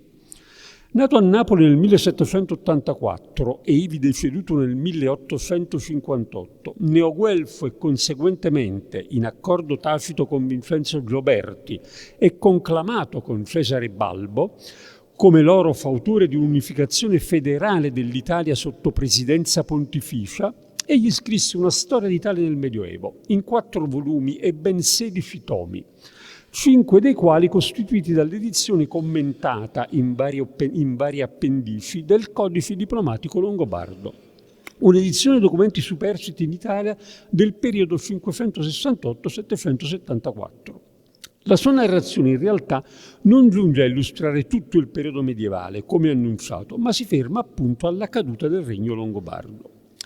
L'opera fu pubblicata a Napoli tra il 1839 e il 1855. A quest'opus magnum si affianca un altro volume assai importante sull'argomento, intitolato Della condizione dei Romani vinti dai Longobardi e della vera lezione di alcune parole di Paolo Diacono, stampato pure a Napoli nel 1841. Un'opera della cui mole e delle cui caratteristiche il titolo non rende appieno l'idea, giacché in realtà il lavoro, che tocca le 450 pagine, si protrae molto dopo la fine del regno longobardo in Italia, giungendo, per l'analisi di alcuni particolari aspetti della vicenda storica o per l'illustrazione di singoli documenti legislativi, fino agli anni 30 del XII secolo. Rispetto ai suoi interlocutori dell'epoca, il Manzoni, del discorso sopra alcuni punti della storia longobardica in Italia, e della Delchi, opere entrambe uscite nel 1822, vale a dire il cantore della tematica dei vinti romani, il già menzionato torinese Cesare Balbo, che aveva scritto una storia d'Italia, pubblicata appunto a Torino nel 1830 in 2 volumi, che del pari si fermava però al 774, e altri autorevoli studiosi piemontesi come Federico Sclopis, Carlo Baudi di Vesme e Carlo Promis. Rispetto a costoro, dunque, pure non certo teneri nei confronti dei Longobardi, l'interpretazione che il Troia propone dei secoli immediatamente successivi alla caduta dell'impero fondato da Roma è ancora più netta e radicale. Egli vede cioè una separazione totale tra vincitori e vinti, con l'esclusione di questi ultimi non solo dalle decisioni politiche importanti e dal godimento dei frutti dei grandi patrimoni, ma addirittura da ogni forma di diritto. Si sarebbe verificata insomma in quegli anni una rottura assoluta rispetto al mondo romano. L'immagine dei Longobardi trasmessaci dallo studioso napoletano è dunque a tinte quanto mai fosche. Per rinascere il paese doveva perciò liberarsene. Non si trattava in verità di un'interpretazione del tutto nuova, ritrovandosi in effetti già in Biondo Flavio e in genere in molta della storiografia umanistica e rinascimentale. Ma tale impostazione critica si era poi sensibilmente addolcita nell'erudizione sei-settecentesca, da Aughelli fino a Muratori, per poi esplodere invece ex abrupto e quasi con virulenza appunto soprattutto nel Troia. Il rapporto tra latinità e germanesimo costituisce infatti effettivamente, per qualche secolo, il tema centrale della riflessione storiografica italiana, tanto che esso continuerà a monopolizzare l'attenzione degli studiosi anche nei decenni successivi alla nascita della nazione, per oltre un secolo, potremmo dire sin quasi a ieri. Nel fervore di iniziative storiografiche, fiorite all'indomani dell'unità, si segnala la collana di studi dedicata alla storia del paese, Storia politica d'Italia, dalle origini ai giorni nostri, promossa dall'editore milanese Ulrico Höpli, a fini dichiaratamente divulgativi. Uno dei volumi in essa pubblicati trattava delle invasioni barbariche ed era dovuto alla penna niente di meno che di Pasquale Villari, una delle più importanti figure intellettuali della seconda metà dell'Ottocento. Il libro vide la luce nel 1901. Villari, anch'egli napoletano, allievo di Francesco De Santis, era stato giovanissimo sulle barricate nel 1848 e dopo la repressione di quei moti era stato perciò costretto all'esilio a Firenze. Era dunque entrato assai presto in contatto col Troia e con l'ambiente neoguelfo, tanto è vero che il suo scopo dichiarato fu quello di riprendere e condurre a termine, conferendole ordine e unitarietà, la fatica di Cesare Balbo. Pure per Villari, manco a dirlo, nulla di positivo si riscontra nelle invasioni barbariche, in quella dei Longobardi compresa, anche se direi di aver spazzato via l'impero romano. Una nuova pagina, a suo avviso, si sarebbe aperta infatti nella vicenda della penisola soltanto con Carlo Magno, cui andrebbe ascritto il merito di aver riportato in vita l'impero, sia pure sotto altra forma, per così dire contaminata. Villari può essere considerato, a giusta ragione, una sorta di precursore, se non un pioniere dell'indirizzo storiografico che si suol definire economico-giuridico, il quale ebbe non a caso tra i suoi massimi protagonisti proprio un suo allievo, il pugliese Gaetano Salvemini. E tale gruppo di studiosi, accomunati da una identica visione sia politica che storiografica, oltre che dalla comune origine anagrafica meridionale, per tanti aspetti rivoluzionaria, erano invece perfettamente in linea con l'interpretazione tradizionalmente negativa da dare alla presenza dell'elemento barbarico nella storia d'Italia. Colui che illustrò in maniera più compiuta l'immagine che gli storici di quella corrente elaborarono sul Medioevo tutto fu senz'altro l'abruzzese Gioacchino Volpe. A suo avviso, i germani che avrebbero conservato per secoli il loro diritto, appunto definito longobardo, si sarebbero insediati nelle campagne, fondandovi i loro castelli, controllando la grande proprietà fondiaria e andando a costituire la feudalità. L'elemento latino, per contro, che si richiamava ovviamente al diritto romano, viveva e prosperava nelle città, riportandole a nuova vita. Città dove avrebbe poi ben presto dato vita a quella singolarissima figura che fu il comune. Lombardi e Romani, come suonava il titolo di un lungo saggio di Volpe del 1904, nel quale si delineava a larghi tratti tutta la storia del nostro paese in età medievale, costituivano dunque i protagonisti contrapposti della vicenda storica della penisola lungo tutti i secoli del Medioevo e fino al Rinascimento, allorché l'elemento latino e la sua cultura avrebbero preso nettamente il sopravvento, oscurando quanto restava presso di noi della civiltà germanica. La concezione che dei Longobardi, i barbari ovviamente più studiati, giacché soli si erano insediati stabilmente nel paese, dando vita a una dominazione fortunata 2 volte secolare, la concezione di essi, si diceva, allora diffusa tra gli studiosi italiani, era contrassegnata da così forti caratteri di negatività, da finire col coinvolgere nel disinteresse, quando non nella condanna, l'intero periodo alto medievale. Non una parola spese su quell'epoca, per esempio, il Salvemini. Qualcuna di più il Volpe, come si è vista, ma unicamente allorché essa fu necessaria a definire la cornice del quadro entro al centro del quale sarebbero state effigiate le città italiane e la loro storia gloriosa, una sorta di quinta o di preistoria rispetto a esse. E nulla o quasi ne avrebbero detto anche gli altri numerosi rappresentanti di quell'indirizzo storiografico. Di più, per ragioni d'ufficio se ne sarebbero occupati, quasi loro malgrado, gli storici del diritto, cui era demandato il compito di studiare il cosiddetto diritto comune e descrivere le modalità in base alle quali si era potuto assistere alla rinascita del diritto romano nelle città. Istituti del diritto germanico vengono così presi in esame tra 8 e 900 da tutta una serie di studiosi di quella disciplina, Schuffer, Besta, Solmi, Tamassia e non ultimo Silvero Leicht, sul quale torneremo subito.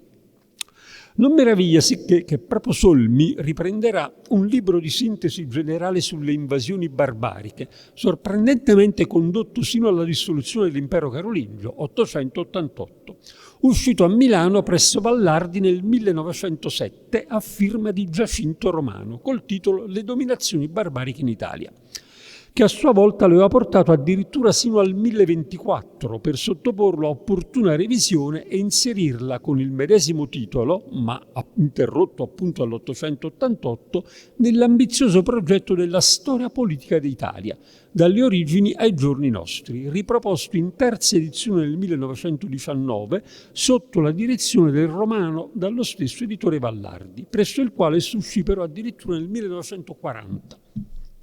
Giacinto Romano, d'altronde, non faceva propriamente parte della cerchia degli storici economico-giuridici, giacché, nato com'era nel 1854 a Eboli e formatosi poi anch'egli alla scuola napoletana di Francesco De Santis, era studioso di matrice piuttosto idealistico-risorgimentale, tanto che si avvicinò poi sempre più al Croce. La condanna del mondo barbarico, che non solo ovviamente coinvolgeva i Longobardi, ma giungeva qui a comprendere anche i Carolingi e per Romano aveva coinvolto addirittura il secondo Enrico, era dunque condotta da un diverso punto di vista, culturale ed etico-politico. E similmente, ma con ancora maggior virulenza, dallo stesso ambito storiografico veniva negli stessi anni l'interpretazione che di quel periodo dava un altro studioso meridionale assai vicino a Croce, Gabriele Pepe, il cui volume, significativamente intitolato Il Medioevo barbarico d'Italia, conobbe una notevole e assai lunga fortuna editoriale. La negatività dell'immagine proiettata dai Longobardi si propaga anche nei decenni successivi, fino a tempi recentissimi, come si accennava, con qualche significativa eccezione, la più importante delle quali costituita da un illuminante saggio di Mario del Treppo sull'abbazia molisana di San Vincenzo al Volturno, 1955, ma il Mezzogiorno fa un po' storia a sé nell'ambito della storiografia longobardistica ed è perciò opportuno tenerlo fuori dal discorso in questa sede. La cupezza e la negatività dell'immagine, come si accennava, si è protratta sino all'incirca agli anni 70 del Novecento. Ben lo si vede in un saggio contenuto nel primo volume della Storia d'Italia Einaudiana, eloquentemente e impegnativamente intitolato I caratteri originali, uscito nel 1972. Quello di Corrado Vianti, che era anche uno dei due curatori dell'opera, dedicato ai momenti di rottura nella storia del paese, lacerazioni e contrasti per l'esattezza, il cui secondo paragrafo trattava appunto del momento della coupure provocata dall'invasione longobarda, definendola addirittura come una frattura di civiltà. Una sorta quindi di peccato originale nella vicenda della penisola. E nel volume successivo dell'opera, pubblicato 2 anni più tardi, usciva un contributo di sintesi assai celebre di Giovanni Tabacco, nel quale del pari le ombre proiettate dall'apparizione di quel popolo appaiono assai maggiori delle fioche e scarsamente influenti luci da essi emanate. La rottura longobarda nella storia d'Italia si intitolava infatti il capitolo di Tabacco sull'argomento. Si trattava d'altronde di una posizione assolutamente consapevole, ribadita dallo studioso torinese in un paio di contributi successivi e infine lucidamente, quasi orgogliosamente, nuovamente esposta, sistematizzata in un saggio di robusto impianto storiografico che egli scrisse nel 1990, nell'autunno della sua vita scientifica. Egli scomparve infatti una dozzina d'anni più tardi, quasi novantenne. Se lasciamo da parte le figure certamente notevoli e pionieristiche, ma appartate anche storiograficamente e accademicamente, di Giampiero Bognetti e Ottorino Bertolini, sui quali figure sfaccettate che bisogna affrontare un po' a latere, sembra opportuno mettere però in rilievo come proprio in quei medesimi anni o quasi, gli anni 70 del Novecento, emergeva una nuova generazione di storici, tutti nati tra il 1940 e il 1949, che innovarono profondamente la visione che di quel periodo e di quel popolo circolava allora. Parlo in particolare di Paolo De Logu, Paolo Cammarosano e Stefano Gasparri. In una lunga serie di saggi e monografie che principiano appunto dall'8° decennio del Novecento, I duchi longobardi di Gasparri uscì a Roma nel 1978, Il regno longobardo di De Logu nel 1980 a Torino, parte della Storia Italia diretta da Giuseppe Galasso. Essi, giovandosi anche del crescente apporto fornito dalla ricerca archeologica e dalla riflessione numismatica, illustrarono in maniera nuova tutto quel complesso di secoli che vanno dalle prime invasioni barbariche sino almeno alla formazione del Sacro Romano Impero e alla morte di Carlo Magno.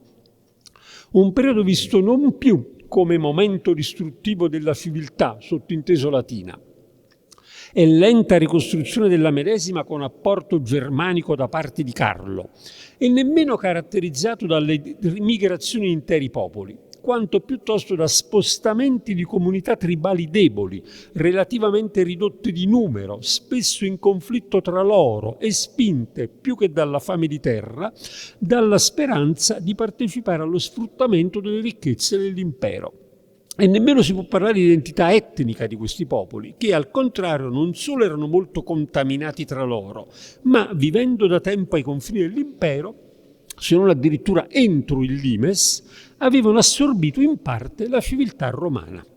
In specie nei Longobardi, poi, questo carattere fluido e in divenire del popolo era particolarmente evidente, così come evidente ne era il carattere di aggregazione politico-militare sotto la guida di un capo guerriero vittorioso.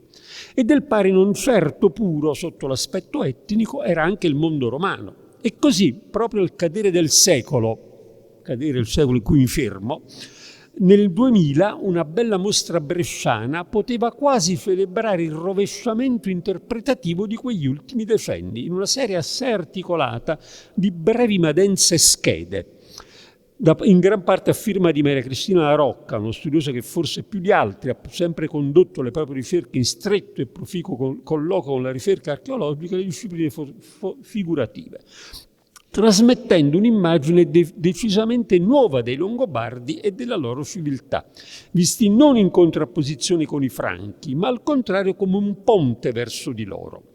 Ed entrambi questi popoli avrebbero poi accompagnato il nostro paese verso il suo destino europeo. Il futuro dei Longobardi si intitolava infatti quella mostra, così come il relativo catalogo, che assurgeva così a consapevole viatico di quella gens nel suo viaggio nel nuovo millennio storiografico.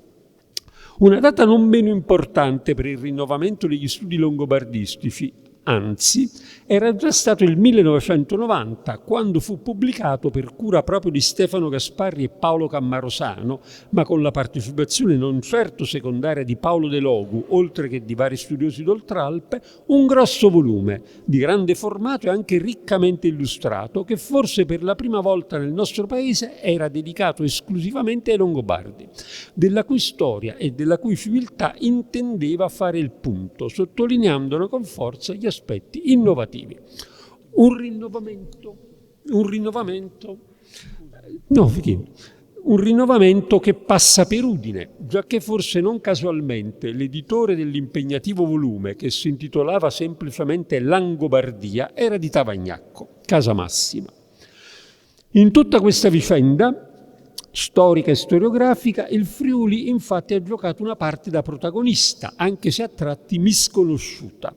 Il fatto è che la storiografia regionale ha individuato quella dominazione addirittura come identitaria dell'area, certo più ancora dell'età romana e del successivo periodo patriarcale, in forza del fatto che il Friuli, oltre che il primo territorio a essere occupato dai nuovi venuti, costituì anche il ducato più ampio del regno e forse potremmo aggiungere anche quello più autorevole, giacché colui che ne era a capo spesso ebbe un ruolo decisivo nell'orientare la scelta dell'eligendo monarca.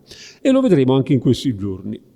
La storiografia regionale, così, anche nelle sue punte migliori, in quelle figure che certamente non si possono definire locali, come per Silverio Leicht, Pio Paschini o Carlo Guido Mor, fu portata in controtendenza a valutare positivamente, se non a sopravvalutare quel periodo storico, con la conseguenza che essa fu sostanzialmente ignorata dal resto della storiografia nazionale, che la ritenne invece per questo localistica.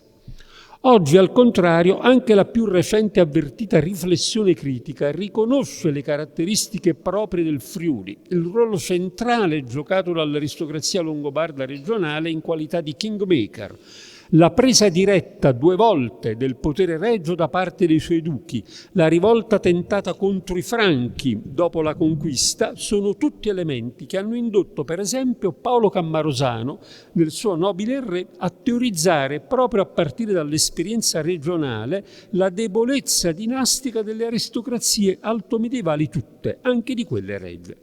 Così come le vicende del Friuli, viste attraverso la lente del suo centro urbano, Cividale del Friuli, costituiscono una bella, seppur rapida e un po' più tarda sintesi di Stefano Gasparri, siamo già al principio del secondo decennio del XXI secolo, una vera e propria storia in miniatura dell'intera civiltà longobarda.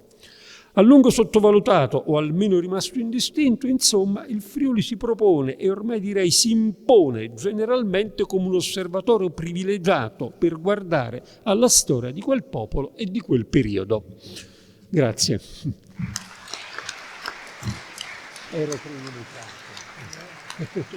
Siamo raggiunti alla pausa dei lavori odierni, per cui uscendo dalla sala, attraversando questo portico che avete qui alla vostra destra, potete giungere alla sala del buffet confezionato, preparato dall'Istituto Civiform di Cividale.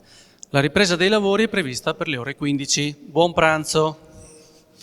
Bene, io volevo però spendere 2 parole sulla bella relazione di Bruno Figliuolo, che è andata nell'origine, diciamo, ben oltre il periodo che poi ha posto al centro della sua osservazione il secolo scorso, e questo è stato tutt'altro che inutile, perché ci ha accompagnato in un itinerario ricchissimo che ha evidenziato veramente l'evoluzione che si è registrata nel tempo nella interpretazione del ruolo di questo popolo nella storia del nostro Paese, con molte sfaccettature che non sto certo a riprendere, con la sottolineatura opportuna di tutti gli elementi di novità che si sono registrati nell'ultimo quarto del secolo scorso e che hanno in qualche modo dato un approccio diverso al contributo degli storici friulani